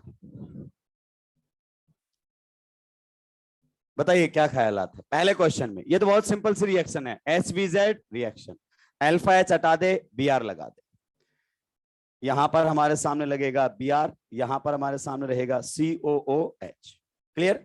अब देखिए आगे वाले क्वेश्चन में थोड़ा सा गेम खेला है उसने, पहले हमारे सामने रिएक्शन करवाई गई, जब रिएक्शन करवाई गई तो ये प्रोडक्ट बनेगा, यहां पर क्या हो जाएगा, ब्रोमीनेशन, होगी कि नहीं होगी, यस। फिर एल्कोहलिक केवेस डालकर, आप जानते हैं ये स्पेशलिस्ट एलिमिनेशन के लिए, कहीं एलोजन दिख रहा है क्या, निकाल देगा इसको, तो यहाँ क्या बना देगा, डबल बॉन्ड, ये हमारे सामने बनकर आ जाएगा। क्लियर। देखिए मीडियम बेसिक है तो नो डाउट सॉल्ट बनना चाहिए, लेकिन कई बार वो नहीं देता है, इतना अपने को फ्लेक्सिबल रहना पड़ेगा। अगर एनायन बना के देता तो हम एनायन बोल देते, क्योंकि मीडियम कैसा है, बेसिक, OH माइनस प्रेजेंट है। नहीं देता है, कई बार सीधा ही लिख देता है, कोई दिक्कत की बात नहीं है। नेक्स्ट क्वेश्चन भी बढ़िया क्वेश्चन है, इसमें पूछेगा कि बताइए कौन सा जो आपका है अमीनो एसिड बनकर आएगा, बायोलॉजी के साथ लिंक करेगा क्वेश्चन को, कुछ कोई अमीनो एसिड बनेगा बी, शायद तुम्हें याद आ जाए गलती से, शायद याददाश्त काम कर जाए। ए बताइए, ए तो सेम टू सेम रहेगा क्या, क्या लग जाएगा, Br, ये हमारे सामने। बी में अगर अपन बात करना चाहें, देखो बी में दो चीजें हो सकती है, सुनो ध्यान से। एक तो इन दोनों के बीच में रिएक्शन हो सकती है सॉल्ट फॉर्मेशन, वो हमें ऑप्शन में देगा ही नहीं देगा तो फिर हम कुछ नहीं कर सकते। दूसरा रिएक्शन आप जानते हैं बी आर क्या है, लीविंग ग्रुप, और इसको जो आपका अमोनिया है वो रिप्लेस कर सकता है। क्या कर सकता है? Replace via SN2 mechanism. शायद तुम्हें गलती से याद आ जाए, हालांकि उम्मीद ऐसी बहुत ही कम है, क्या कि CO के बाजू वाले कार्बन पर जब लिविंग ग्रुप होता था तो वह SN2 बहुत खतरनाक देता था। मैं थोड़ा सा याद दिलाता हूं, यादाश्त की दिक्कत है अपने साथ। TS वॉज रेजोनेंस, कुछ याद आ रहा है? डबल बॉन्ड के बाजू वाले पर लिविंग ग्रुप बेहतरीन SN2 रिएक्शन देता था, हेलोजन जब यहां पर होता था। तो यहां पर भी देखो बाजू में है क्या, यस, तो यहां पर हमारे सामने होगा SN2 रिएक्शन, और यहां पर कौन लगा हुआ मिलेगा, NH2, क्योंकि जब भी कोई अपने लोन पेयर से अटैक करता है, जब भी कोई अपने लोन पेयर से अटैक करता है तो एक H हम हटा देते हैं। अब आप मुझसे बिल्कुल बहस कर सकते हैं कि सर इन दोनों के बीच में रिएक्शन होकर सॉल्ट भी तो बन सकता है, यस, पर तुम्हें ऑप्शन में नहीं देगा, तो उधर लिखेंगे थोड़ी हमारे पर कि सॉल्ट बनना चाहिए था, ये तेरा क्वेश्चन गलत है, इसको सही फ्रेम करे मैं तभी सॉल्व करूंगा, ऐसा थोड़ी लिखेंगे, क्योंकि कंप्यूटर स्कैन करने वाला उसको कोई फर्क पड़ने वाला नहीं है। गिवन 4 ऑप्शन में से एक सेलेक्ट करना ही पड़ेगा। तो ये था आपका कार्बोक्सिलिक एसिड वाला चैप्टर। डेरिवेटिव पहले सुलटाया, एसिड की रिएक्शन अब सुलटा दी। एनसीईआरटी की एक एक रिएक्शन आ चुकी है, सारी की सारी देख लो, कोई रिएक्शन बची है तो अभी बता दो, एक पेज छोड़कर हेडिंग लगाइए आमीन। नॉर्मली जब +2 में पढ़ाता हूँ ये आखिरी चैप्टर होता है, क्यों? क्योंकि उसमें हाइड्रोकार्बन से शुरू करता हूँ, उधर माहौल बनाना बहुत जरूरी रहता है, क्योंकि अगर सीधा सब्स्टिट्यूशन एलिमिनेशन पढ़ा दिया तो बच्चे बोलेंगे इसको निकालो, समझ नहीं आ रहा है। ER तो पढ़ाया नहीं जिसको मेरे को समझ में आता है, तो वहां एंथ्यूज में तो ER से ही शुरू करना पड़ता है।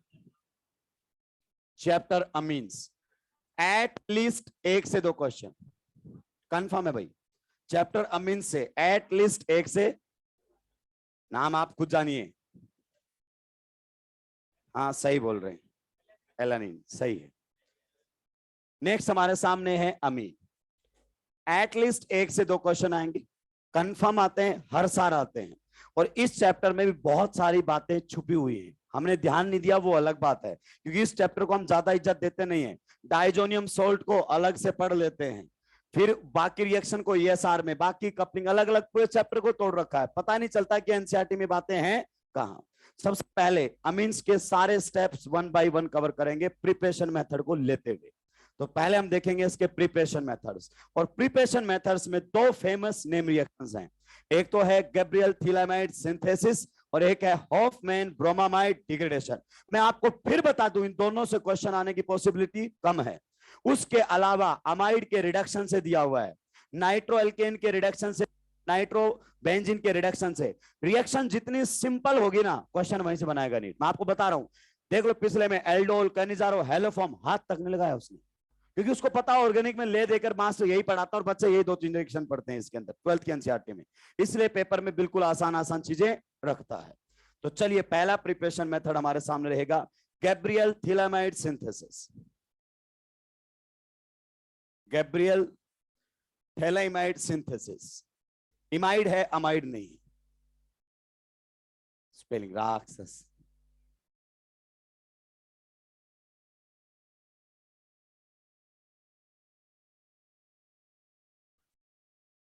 अबे राक्षस किसका नाम ले रहा है तू?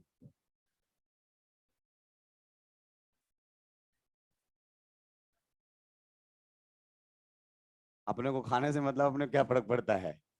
चलिए गैब्रियल थिलाइमाइड सिंथेसिस, ध्यान से सुनिए, ये अमाइड नहीं है, इमाइड। इस रिएक्शन को आपको बिल्कुल याद रखने की जरूरत नहीं है, क्योंकि स्टेप बाय स्टेप इसमें आगे आप बढ़ते चले जाएंगे। लिखिए, यूजिंग दिस रिएक्शन, पहले अपन कुछ स्टेप्स लिख लेते हैं। Using this reaction, using this reaction we can prepare only, using this reaction we can prepare only 1 degree aliphatic amines. Aliphatic ही बनेंगे भाई, और वो भी 1 डिग्री ही बनेंगे। Using this reaction, we can prepare only 1 degree aliphatic amines, 1 degree aliphatic amines, केवल 1 degree बना सकते हो, एलिफेटिक बना सकते हो। ब्रैकेट में लिख लिए 2 degree and 3 degree amines can't be prepared, 2 degree and 3 degree amines can't be prepaid. ना तो 2 डिग्री बना पाओगे ना 3 डिग्री बना पाओगे। 2 degree and 3 degree amines can't be prepaid. Next, aniline can't be prepaid using this reaction. Aniline नहीं बना पाओगे, रटना ही नहीं, आपको पता चल जाएगा। एक बात बता दो, डबल बॉन्ड पर लगा हुआ हेलोजन एस, मतलब डबल बॉन्ड पर लगा हुआ हेलोजन SN2 देगा क्या? नहीं बन सकता, फिर खत्म हो गई कहानी। Aniline can't be prepaid. Reaction proceeds via SN2 mechanism. Reaction proceeds via SN2 mechanism. Reaction कहां से प्रोसीड करेगी? SN2 मैकेनिज्म से प्रोसीड करेगी। Reaction proceeds via SN2 mechanism. राक्षसों ने फिर वही लिखना शुरू कर दिया SN2 को, कितना भी पढ़ा लो, पुरानी बातें दिमाग से हटेंगी नहीं। नहीं लिखा तो बहुत अच्छा है। देखिए ध्यान से, ये भी डायलॉग फेमस हो गया है।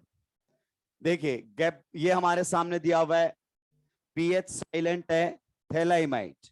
इंग्लिश की ये सबसे बड़ी दिक्कत है, कौन साइलेंट है कौन नहीं है। जब साइलेंट है तो लिखना जरूरी है, सीधा 3 से शुरू करो, पीएच फालतू में दिया हुआ है। ये हमारे सामने है इमाइड। ध्यान से सुनना भाई, ये बहुत ही स्ट्रांगली एसिडिक आपके सामने रहता है। नॉर्मल जो नाइट्रोजन से जुड़े हुए H होते हैं वो इतने ज्यादा एसिडिक नहीं होते हैं, लेकिन ये ज्यादा है। नाइट्रोजन से जुड़ा हुआ H एसिडिक होता है, लेकिन इसका एसिडिक नेचर नॉर्मल नाइट्रोजन वालों से कहीं ज्यादा है। सर ऐसा क्यों?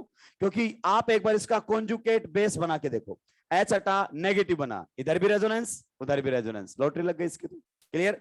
तो ये हमारे सामने जो H है, ये कैसा H है? Acidic H। ये हमारे सामने है एसिडिक हाइड्रोजन। देखिए रिएक्शन करवाई जाएगी KOH के साथ, शायद मुझे बताने की जरूरत ना पड़े, शायद मुझे बताने की जरूरत ना पड़े। बताइए OH माइनस की अगर अपन बात करना चाहें, एनायन की पहली रिएक्शन भाई लोगों, मैंने बोला था सीक्वेंस में, किसमें? सीक्वेंस ब्रेक किया सुलट जाओगे, क्योंकि एनायन पोलर पाई बॉन्ड पर अटैक भी करता है, लेकिन पहला काम होता है डीप्रोटोनेशन। तो क्या इसको सुलटा देगा? जी हां। अगर इसने इसको सुलटा दिया तो ये हमारे सामने क्या बनकर आ जाएगा? सॉल्ट। बताइए नाइट्रोजन पर कैसा चार्ज आ जाएगा? नेगेटिव। साथ में कौन रहेगा? K plus. K plus is a Spectator ion. Sir आपने इसको क्यों सुलटा दिया, प्लीज आप बताइए। आप देखिए कॉन्जुगेट बेस की स्टेबिलिटी कितनी गजब की आ रही है। Negative will convert into pi bond, pi bond will convert into negative minus are effect. इसमें भी negative will convert into pi and pi will convert into negative. दो तो माइनस आर इफेक्ट वाले हैं भाई, लॉटरी निकल गई इसकी। तो क्या निकल गई है? लॉटरी। इसीलिए वो H क्या था? Strongly acid. अब ध्यान से सुनना, इसकी रिएक्शन करवाएगा RX के साथ। रिएक्शन किसके साथ करवाएगा? RX। और ये RX जो हमारे सामने है, ये होना चाहिए एल्काइल हैलाइड। और बेटर रहे, ये क्या रहे हमारे सामने?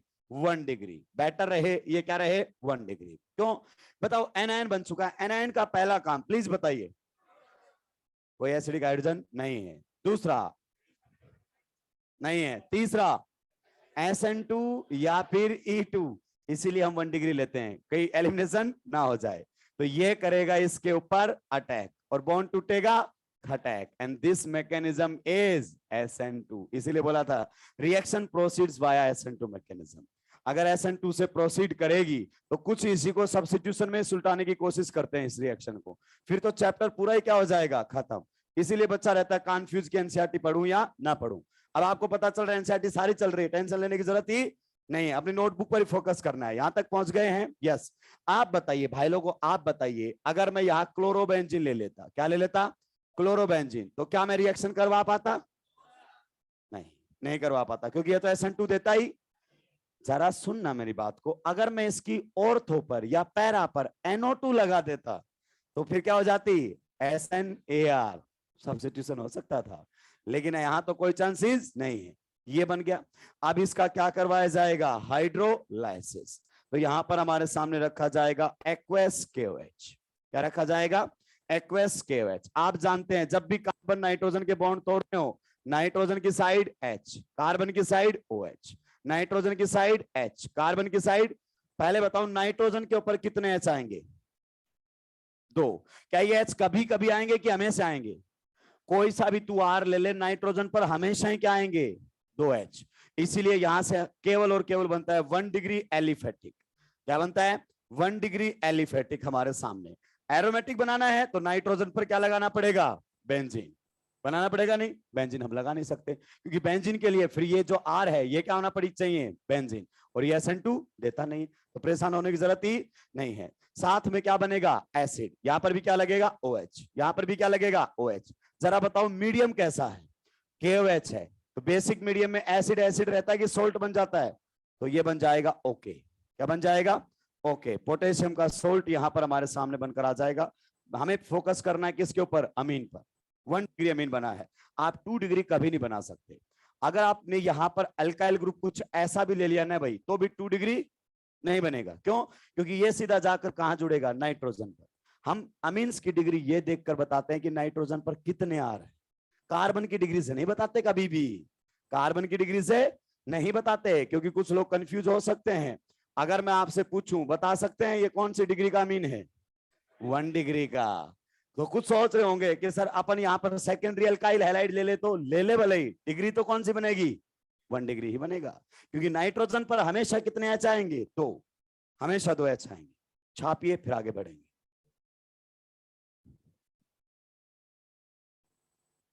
इंपॉर्टेंट रिएक्शन है, लेकिन आजकल वो जो फेमस रिएक्शंस है ना, उनसे नहीं पूछ रहा है। उसको भी पता है कि ये तो बच्चा पढ़ ही लेगा। इसमें पूरे चैप्टर में 2-3 रिएक्शन पढ़ता है, कार्बिलमिन टेस्ट, हिंसबर्ग टेस्ट, और ये वाला 2-4 पढ़ता है। वो पूछेगा फिर कहां से? नाइट्रस एसिड के साथ रिएक्शन।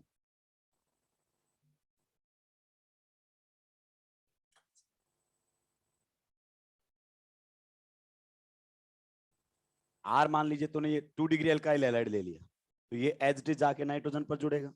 हाइड्रोलाइसिस करेगा तो नाइट्रोजन पर कितने एच आएंगे? 2। तो अगर तू ये RX लेगा तो अमीन अगर हमारे सामने बना तो कौन सा बनेगा? ये वाला। बताइए फिर से कौन सा है? 1 डिग्री। तो बनेगा 1 डिग्री। सुलटा दिया है क्या? तो कई बार आपसे पूछ लेता है कि गैब्रियल थैलेमाइड सिंथेसिस में क्या हम क्लोरोबेंजीन का इस्तेमाल करके एनिलीन बना सकते हैं? नहीं नहीं, SN2 से जाता है। कहां जाता है? ऐसी बेवकूफी नहीं करेंगे हम। अगर सुलटा दिया तो फिर एक क्वेश्चन करें कि जो JEE एडवांस ने हमसे पूछा था। किसने पूछा था? JEE advance. देखिए याद नहीं करना है, बोर्ड में याद करना पड़ता है, क्योंकि बोर्ड में आ जाता है write down Gabriel phthalimide synthesis with one suitable example. तो बोर्ड में तो अपने को रिएक्टेंट प्रोडक्ट सब याद करने पड़ते हैं। यहां तो सीक्वेंस रिएक्शन में चलेगा, हमें पता भी नहीं चलेगा हमने गैब्रियल थैलेमाइड सिंथेसिस करवा दिया है। स्टेप बाय स्टेप हम आगे बढ़ते रहेंगे। कहां से सुलटाऊं?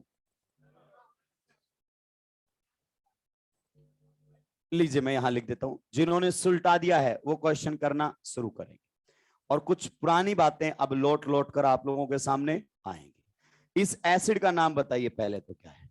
इसका नाम होता है बेटा थैलिक एसिड। पीएच इसमें भी क्या है? साइलेंट है। This is phthalic acid.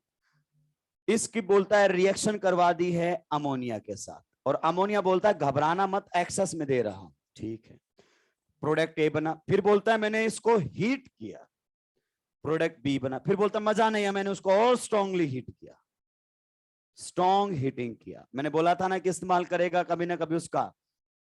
Strong heating किया। फिर बोलता है जो प्रोडक्ट बना उसकी रिएक्शन मैंने करवाई KOH के साथ। फिर जो बना उसकी रिएक्शन मैंने किसके साथ करवा दी है? इधर लिखो। अब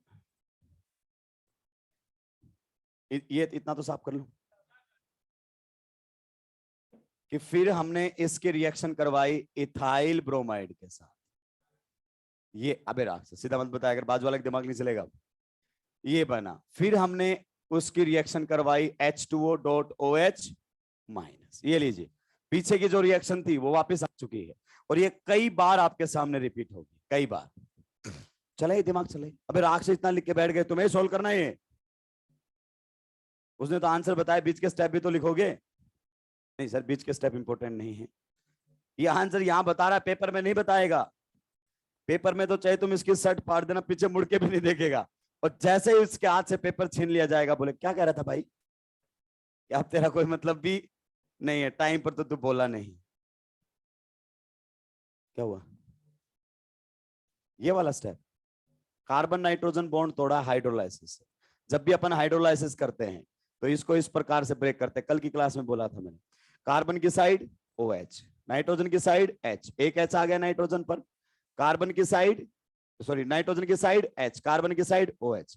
क्या बनना चाहिए था? ये बनना चाहिए था, तेरे हिसाब से बनना चाहिए था कि नहीं बनना चाहिए था? लेकिन मीडियम कैसा है बेटा? बेसिक, सॉल्ट बन जाएगा, इसलिए मैंने सीधा सॉल्ट लिख दिया है। डीप्रोटोनेशन हो जाएगा बेसिक मीडियम के अंदर। बेसिक मीडियम के अंदर एसिड नहीं, वो अपने सॉल्ट में चला जाता है। चलिए ए बताइए, ए बताइए सबसे पहले, ए क्या बनेगा? सॉल्ट बनेगा क्या? तो हमें सॉल्ट पर भी रुकने की प्रैक्टिस करनी है। पता चले अपन जुगाड़ के चक्कर में सूरज पूरा सुलटा दिए हैं। यहां नेगेटिव रहेगा, यहां पर क्या रहेगा? पॉजिटिव। यही रुक जाएंगे? यस। हीट करेंगे, क्या बनेगा? अमाइड। इसको क्या बोलेंगे? थैलामाइड। तो ये हमारे सामने बनकर आ जाएगा अमाइड। बिल्कुल सही आपने जवाब दिया है, अमाइड की फॉर्मेशन हो जाएगी। फिर इसको स्ट्रॉन्ग हीटिंग किया जाएगा, इमाइड बन जाएगा। स्ट्रॉन्ग हीटिंग करने पर क्या बन जाएगा? इमाइड। यहां तक का रास्ता अगर आपने तय कर लिया है तो उसके आगे आपको फर्क भी नहीं पड़ेगा कि रिएक्शन है कौन सी, फर्क ही नहीं पड़ेगा, क्योंकि हम चल ही ऐसे रहे। बताइए कौन लेकर आए? KOH। बताइए OH माइनस एनायन, एनायन का पहला काम डीप्रोटोनेशन। और इमाइड्स में ये जो H होता है कैसा होता है? एसिडिक। अगर इस एसिडिक H को हटा दिया तो क्या बन जाएगा हमारे सामने? एनायन। वापिस से एक नए एनायन की फॉर्मेशन हो जाएगी। नाइट्रोजन के ऊपर कैसा चार्ज आ जाएगा? Negative.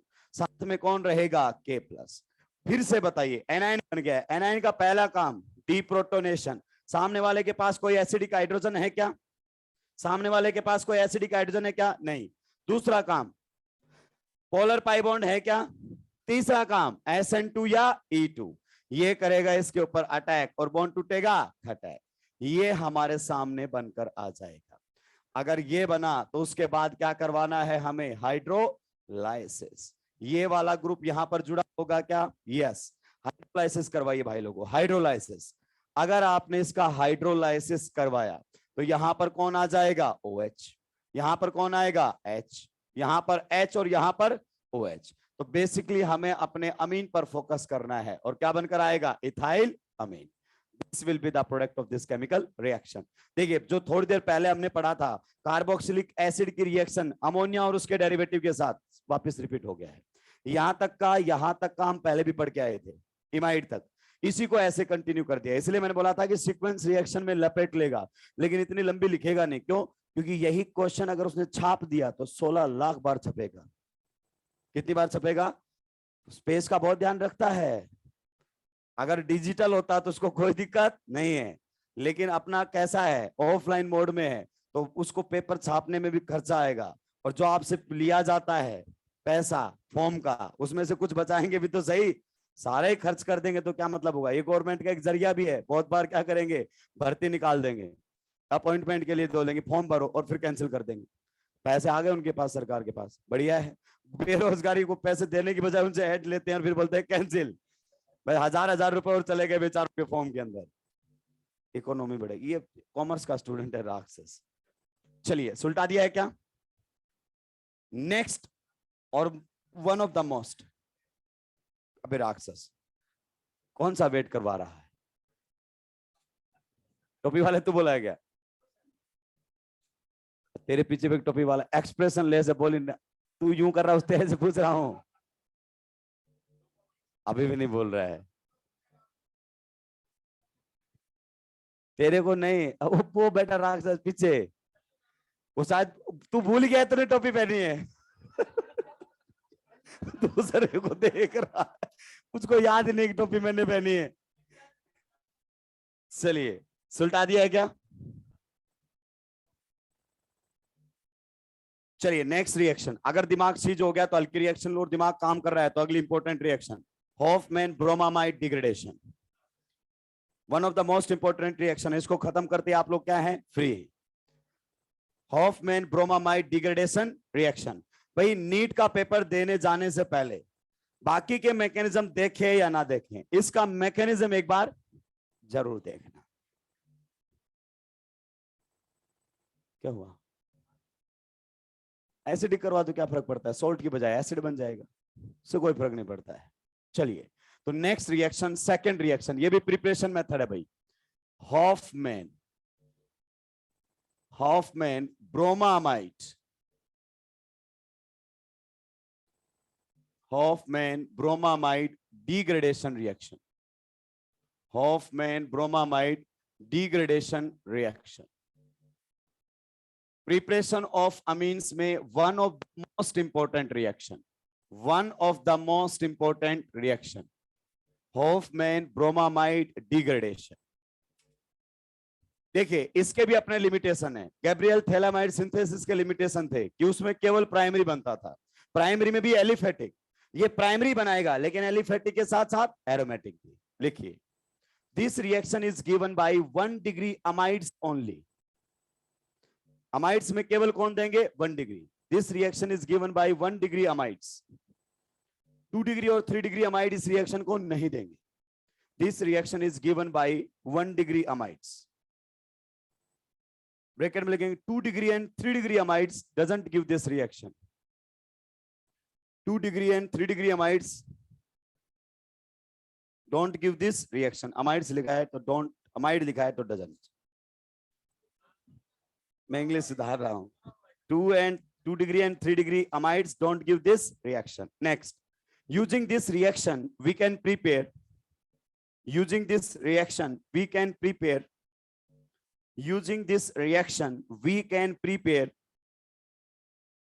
1 degree amines. Using this reaction we can prepare 1 degree amines. Bracket में लिखेंगे aliphatic as well as aromatic, दोनों बना सकते हो इससे, बट लेकिन बनेगा 1 degree. Using this reaction we can prepare 1 degree amines. Bracket में लिखेंगे aliphatic as well as aromatic. Next, aniline can be prepared using this reaction. मैं डायरेक्ट आने वाली लाइंस बता रहा हूं आपको, एनसीईआरटी ने लिखी हैं, थ्योरी की एक लाइन लिख दूंगा आपकी नोटबुक के अंदर. Aniline can be prepared using this reaction. इस रिएक्शन का इस्तेमाल करके आप एनिलीन की प्रिपरेशन कर सकते हैं. अब सबसे पहले मुद्दे की बात क्या है? मुद्दे की बात यह है कि पहचान में कैसे आएगा कि ये हॉफमैन ब्रोमामाइड डिग्रेडेशन रिएक्शन है. यह सबसे बढ़िया क्वेश्चन है. ध्यान से सुनना, मेरी बात को ध्यान से सुनना. ऑक्सीजन वाला बेस जैसे कि NaOH और साथ में कौन हो? X2. पूरी ऑर्गेनिक केमिस्ट्री में आपके सामने 2 बार आए. ऑक्सीजन वाला बेस और साथ में हेलोजन पूरी ऑर्गेनिक केमिस्ट्री में 2 बार. एक बार आ चुका है हेलोफॉर्म रिएक्शन और दूसरा हॉफमैन ब्रोमामाइड डिग्रेडेशन. देखिए H से ही दोनों नाम शुरू होते हैं. H4 हेलोफॉर्म और H4 हॉफमैन ब्रोमामाइड डिग्रेडेशन. अगर अमाइड है तो हॉफमैन ब्रोमामाइड करवाएंगे और अमाइड नहीं है तो जाहिर सी बात है हेलोफॉर्म करवाने के लिए दिया गया होगा. क्या करवाने के लिए? हेलोफॉर्म करवाने के लिए दिया गया होगा. इस रिएक्शन से बेहतरीन जुगाड़ किसी रिएक्शन का नहीं है. किसी भी रिएक्शन का जुगाड़ नहीं है. आप समझिए क्वेश्चंस कैसे करेंगे, लेकिन जुगाड़ तो बेटा जब तक काम करेगा जब तक वो चाहेगा. ये तो कंफर्म है, जब तक वो चाहेगा तब तक जुगाड़ काम करेगा. आप जानते हैं ना, यहां पर एक बार जेई ने क्वेश्चन पूछा था कि कितने मोल लगेंगे NaOH के, कितने मोल लगेंगे? 4 मोल. एक एक बच्चे को याद है. कहां कहां लगेंगे बताओ मेरे को.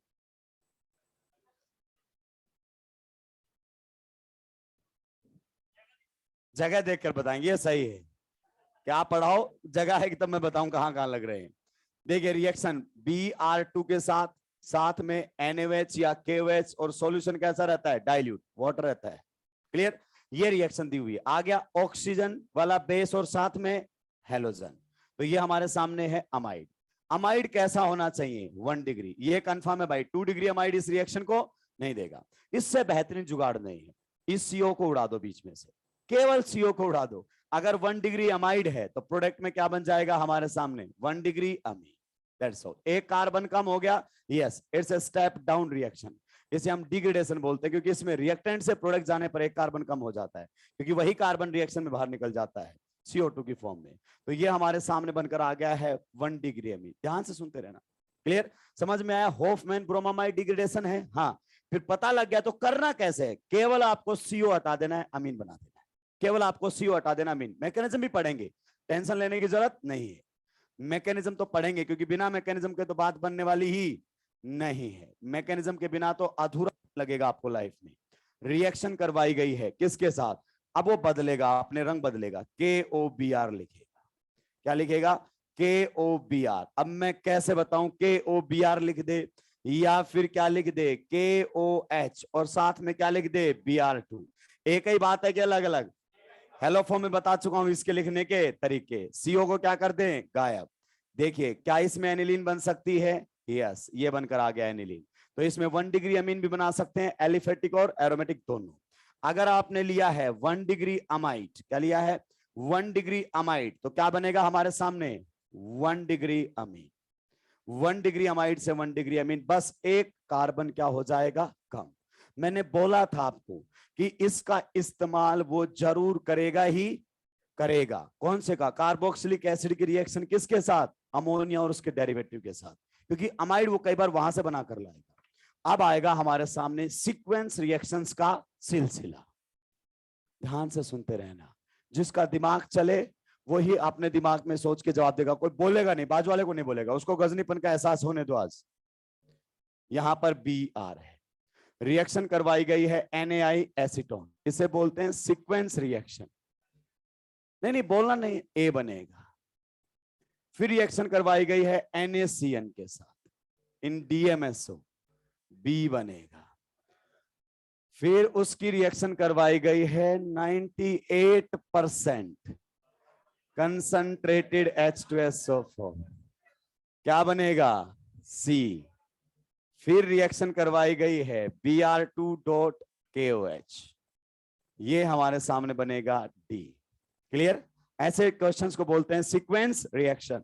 और यही कंफ्यूज हो गए थे जेई के अंदर एक बार कि अब एसिड बने या अमाइड बने। जेई बहुत शानदार लेवल पर क्वेश्चन पूछता है, अभी मामला खत्म नहीं हुआ है। देखिए ये हमारे सामने है CH3, ये है CH2, यहां पर है लगा हुआ Cl। रिएक्शन करवाई गई है, उधर नहीं लिख लीजिएगा, नहीं बचेगी। किधर? इधर साफ कर दो, इसको पूरा साफ कर दिया है। ये लो, क्योंकि रिएक्शन इंपॉर्टेंट है तो क्वेश्चन प्रैक्टिस करना और भी ज्यादा इंपॉर्टेंट है। यहां पर है Cl। ऐसी आपने 50 रिएक्शंस कर लेना भाई लोगों, ऑर्गेनिक तर और ताजा हो जाएगी। यही रिएक्शंस आपको ऑर्गेनिक समझाएंगे, ये बात ध्यान रखना। इन्हें सीक्वेंस रिएक्शन बोलते हैं। और ये लगभग आपको 100 रिएक्शंस पेपर देने जाने से पहले सोल्व करनी पड़ेंगे। मेरे पास तैयार हैं, 5-5, 6-6 दिन के गैप पर आएंगी। MAYY में आ रही हैं ऐसी रिएक्शंस। और बच्चे अब बोल रहे हैं कि सर स्टार्टिंग में तो ऐसा लगता था पता नहीं कैसे हैंडल करेंगे, लेकिन धीरे धीरे याद ही हो गए। ले देकर 3-4 रिएजेंट हैं, वही घूमते फिरते रहते हैं। ये 2 से 3 बार आए ना, तुम्हारे पास याद हो जाएगी, फिंकल्सन रिएक्शन है। रिएक्शन करवाई गई है एसीटोन के साथ, प्रोडक्ट बनेगा A। फिर रिएक्शन करवाई गई है NaCN के साथ, इन the presence of DMSO, product बनेगा B। फिर रिएक्शन करवाई गई है 80% कंसंट्रेटेड H2SO4, प्रोडक्ट बनेगा C। फिर रिएक्शन करवाई गई है PCl5 या फिर SOCl2 या फिर PCl3, प्रोडक्ट बनेगा D। फिर रिएक्शन करवाई गई है अमोनिया के साथ, प्रोडक्ट हमारे सामने बनेगा E। क्या बनेगा? E। फिर उसकी रिएक्शन करवाई गई है किसके साथ? NaOH और Br2। NaOH Br2 लिख सकता है, या फिर क्या लिख सकता है, NaOBr लिख सकता है, या फिर क्या लिख सकता है, OBr माइनस लिख सकता है। कीजिए कीजिए, क्वेश्चन कीजिए, गजनीपन का एहसास होगा। एसिड तक कहां पहुंचा था मैं? यहां पहुंच गया था एसिड में। अल्फाबेट बता देना बस तुम मुझे, कहां तक पहुंच चुका हूं? ABCDEF, F के बाद क्या आता है? जी। तो ये लीजिए, अमोनिया के साथ क्या किया गया है? रिएक्शन। फिर इसको क्या किया गया है? अबे तो वहां लिखना जरूरी है, राक्षस नीचे लिख लो, C से शुरू करके फिर नीचे लिख लो। अबे फिलिंग के चक्कर में मर गए हो।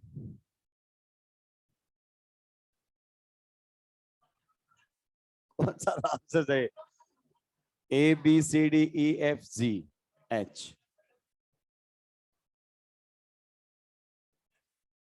ये लीजिए, अबे सुलटाओ। तो बनेगा तो अलग अलग रास्ते से, रिएजेंट याद करने हमें तो आखिरी में पहुंचना ऑफमैन ब्रोमामाइड डिग्रेडेशन पर है। सुलटाएंगे, जल्दी जल्दी सुलटा देंगे।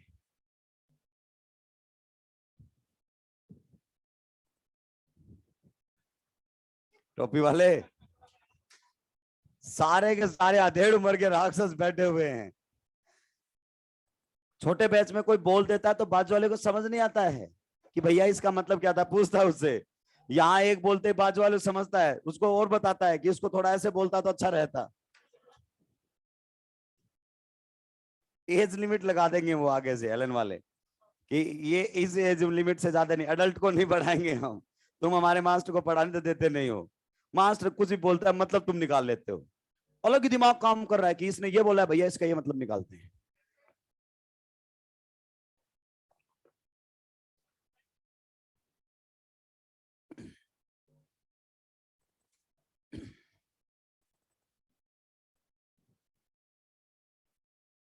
कुछ नहीं पढ़ाया बेटा 8 बजे के बाद कल।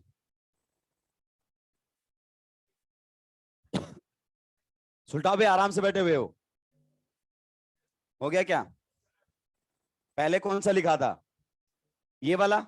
ए बताएंगे कौन सी रिएक्शन है? फिंकरस्टीन प्लस और माइनस करेगा अटैक, बॉन्ड टूटेगा खटैक वाया SN2। तो ए हमारे सामने बनेगा यस, हैलोजन एक्सचेंज रिएक्शन है आयोडीन। एक क्वेश्चन आपको ग्रुप पर दिया था कि यहां से यहां जाने में आयोडीन का काम क्या है? कैटालिस्ट का है, क्योंकि Br को हटाकर आई लगाओगे तो अब ये NaCN रिएक्शन क्या कर पाएगा? फास्ट। क्यों? अभी सुनना ध्यान से। कुछ लोगों ने जो मुझसे डाउट पूछे भाई भयंकर है, क्या है भयंकर? मास्टर को बच्चे ही सिखाते हैं कि कैसे पढ़ाना, देख हम बताएंगे तेरे को। ये क्वेश्चन आया था कि who will react fast in DMSO।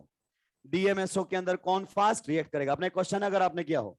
अब बच्चे बोल रहे हैं कि सर उसमें तो Br अच्छा लिविंग ग्रुप होता है ना DMSO में। अबे लिविंग ग्रुप एबिलिटी कब से सॉल्वेंट पर डिपेंड करने लगी? न्यूक्लियोफिलिसिटी देखते हैं, कुछ यही दिमाग लगा रहे हैं कि यार Br जो DMSO Br, अबे DMSO का मतलब है SN2 करवाना है, 2 डिग्री दिया हुआ है। क्या करवाना है? SN2 करवाना है, 2 डिग्री दिया हुआ है। तो लिविंग ग्रुप एबिलिटी में सॉल्वेंट ना देखें, ये तो बाहर निकलने वाले हैं, जो जल्दी निकलेगा रिएक्शन उतनी क्या होगी? फास्ट। तो बताइए ए बन चुका है, बी क्या बनेगा? CH3 CH2 कौन लगेगा? CN। 98% करवाएगा, बिल्कुल SN2 से रिएक्शन होगी, प्लस और माइनस। आप जानते हैं ना CN minus was ambient nucleophile. यहां पर C के बारे में क्या ख्याल आता है? पार्शियल करवाओगे या कंप्लीट? Partial hydrolysis. क्या बनेगा भाई लोगों? अमाइड। आगे क्या बनेगा? Br2KOH के साथ हॉफमैन ब्रोमामाइड डिग्रेडेशन। एब्सोल्युटली आपने सही आंसर दिया है। 1 डिग्री अमीन की फॉर्मेशन हो जाएगी। क्या हो जाएगी? 1 डिग्री। एग्जाम में कुछ भी बना सकता है, यहां से वहां जाने में आखिरी में कितने कार्बन आएंगे, ये वो सब स्टेटमेंट टाइप क्वेश्चन। इधर आइए, बताइए ए हमारे सामने क्या बनेगा? CH3 CH2 CH2 कौन लगा हुआ मिलेगा? आई। रिएक्शन का नाम फिंकरस्टीन रिएक्शन। फिर से रिएक्शन करवाया, प्लस और माइनस, ये करेगा अटैक और CN निकलेगा बाहर खटैक। प्रोडक्ट बी क्या बनेगा? CH3 CH2 और कौन लगा हुआ मिलेगा? CN। बताइए 80% कंसंट्रेटेड एस्टर सल्फर, कंप्लीट या पार्शियल? Complete hydrolysis. तो सी बिल्कुल सही आपने जवाब दिया है, एसिड हमारे सामने बनेगा। देखिए ऑर्गेनिक का यही मजेदार पॉइंट है, पता है तो आंसर आ जाएगा, ये बात नहीं पता तो बैठते रहते फिर हम, और क्वेश्चन हमारे सुलटते रहते हैं वहां पर। एसिड बन चुका है, पहले नीचे की तरफ बढ़े। PCl5 SOCl2 PCl3 ये सब क्या करते हैं? OH हटाकर Cl, तो यहां पर बनेगा CH3 CH2 COCl। अब रुक और सुन, ये क्या बन चुका है? एसिड या उसका डेरिवेटिव। बेटा मात्र एक रिएक्शन पढ़ाई है एसिड और उसके डेरिवेटिव में, कौन सी? SNA। कौन सी पढ़ाई है? SNA रिएक्शन देते हैं, एसिड और उसके डेरिवेटिव। आप जानते हैं रिएक्शन किसके साथ करवा रहे हो? अमोनिया के साथ। ये करेगा अटैक और Cl निकलेगा खटैक, वाया एडिशन एलिमिनेशन।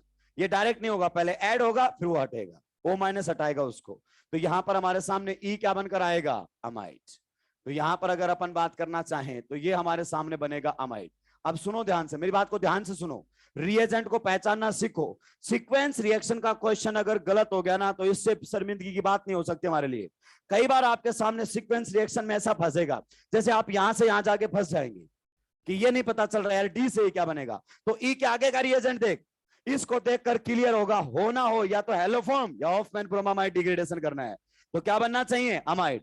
ये मदद लो हमेशा सीक्वेंस रिएक्शन में, क्या लो? मदद लो इस चीज को, इस बात को अपने दिमाग में उतार लीजिए।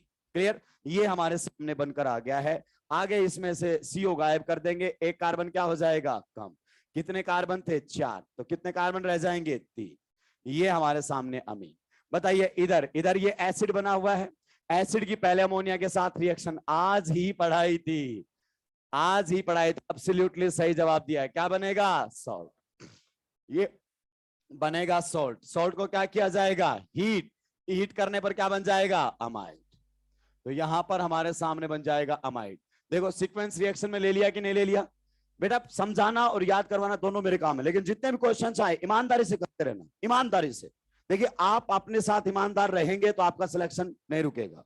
बेईमानी खुद के साथ करोगे फिर से बुरा नहीं हो सकता है। कुछ ना कुछ तो करना ही पड़ेगा। नॉर्मल जो एफर्ट्स लगाए उससे सिलेक्शन नहीं आएगा। 16 लाख बच्चे हैं भाई, कितने हैं? 16 लाख। अब आगे हॉफमैन ब्रोमामाइड डिग्रेडेशन, सीओ को क्या कर देंगे? गायब। तो पीछे की सारी रिएक्शंस को हमने क्या कर लिया है? यूटिलाइज कर लिया है। ये हमारे सामने क्या बनकर आ जाएगा? प्रोडक्ट। कहीं कार्बन वगैरह कम ज्यादा तो नहीं हो गए? सही है ना? चलिए कभी ऑनलाइन बेइज्जती हो जाए, ये सबसे बड़ी दिक्कत है। कल वो 2 डिग्री को 3 डिग्री को 2 डिग्री लिख दिया, बाहर आगे बताते राक्षस। चलती क्लास में नहीं बताएंगे, बढ़िया है बढ़िया है, जाने दो बेइज्जती होने दो। बाद में बोल रहे हैं कि सर ये तो 3 डिग्री आपने 2 डिग्री, तो राक्षस हाथों हाथ बोलना। सुलटा दिया है क्या? किसी को कोई दिक्कत आपत्ति परेशानी? अब आपका जुगाड़ फेल होगा। क्या होगा? जुगाड़ फेल। अब जिन्होंने जुगाड़ से क्वेश्चंस किए हैं उनके जुगाड़ हो जाएंगे फेल।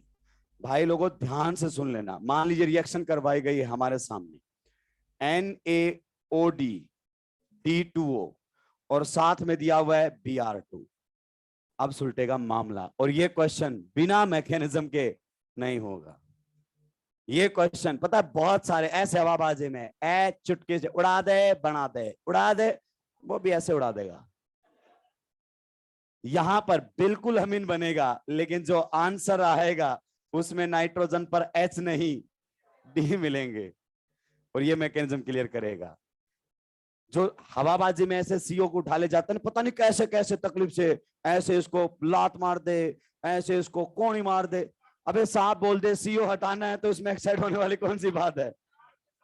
ये देखिए निकल गया है, लेकिन हमेशा ये इसको निकाल दे, इसको खटक से जोड़ दे। उसके पास भी सारे हथियार हैं, वो जब तक चाहता है कि क्वेश्चन इजी रहे तब तक ही रहेगा। ये सुलट गया। नेक्स्ट क्वेश्चन में अगर अपन बात करना चाहें तो हमारे सामने ये दिया। ये कौन सा बोला? तुम क्वेश्चन करवाओ बस। कौन सा बोला था ये? तू क्वेश्चन करवा। अभी कोई बोला क्या? मैंने ही सुनाई दिया। नहीं भाव तो मैं दिल पे तो लेता ही नहीं हूं, छोड़ दिया है मैंने दिल पे लेना। तो ईगो तो मैंने कभी से छोड़ दी है, ईगो पे नहीं लेता। कभी देखा मेरे को हाइपर होते हुए क्लास में? ना अपना दिमाग खराब करता हूं ना दूसरे का। अपने घर जाके शांति से रहो, तुम अपने घर जाके आराम से पढ़ाई कर सको। मैंने किसी को बोला उसका दिमाग ठनकेगा, मेरा भी ठनकेगा, मेरी नजरों में चढ़ जाएगा, उससे बदला लेने की कोशिश करूंगा। मेरे को कई बार बच्चा बोल भी देता है चलती क्लास में, सर समझ में नहीं आया, क्योंकि हर किसी का अलग अलग नेचर होता है। दूसरी तीसरी क्लास में कि नहीं समझ में, बेटा नहीं आता होगा, क्योंकि 100% सेटिस्फैक्शन तो भगवान से भी नहीं है। आप जानते हैं ना, राम 14 साल बाहर रह गया है कि नहीं आया, फिर भी प्रजा उससे सेटिस्फाई। तो वहम है अगर कोई ये सोचे कि 100% सेटिस्फाई करूंगा, वहम है। मैं बहुत पहले इसको मार चुका हूं। जो समझ रहा है उसको समझा रहा हूं, दैट्स ऑल। नीचे वाले क्वेश्चन के बारे में बताओ, इस बार क्या है? क्या हुआ?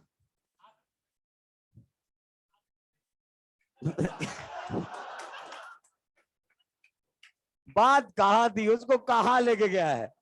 वो इतने प्यार से बोल रहा था कि मैं सुनूं ही सुनूं।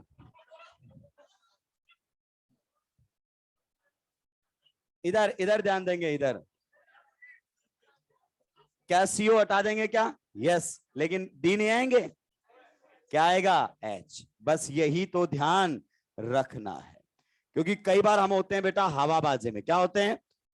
अब अभी मैकेनिज्म हमने नहीं पढ़ा है, लेकिन हमें आइडिया लगने लगा है कि सर यहां पर जो एच आएंगे ना या डी आएंगे, वो सॉल्वेंट से तो नहीं आ रहे हैं कहीं, सॉल्वेंट से तो नहीं आ रहे हैं कहीं। यस, वो सॉल्वेंट से ही आ रहे हैं, वो सॉल्वेंट से ही आ रहे हैं। तो इसकी मैकेनिज्म को तो अपन नेक्स्ट क्लास में शुरू करेंगे, क्योंकि क्वेश्चन तो अपन ने सारे पहले ही सुलटा दिए। अब क्या बचे हुए? मैकेनिज्म।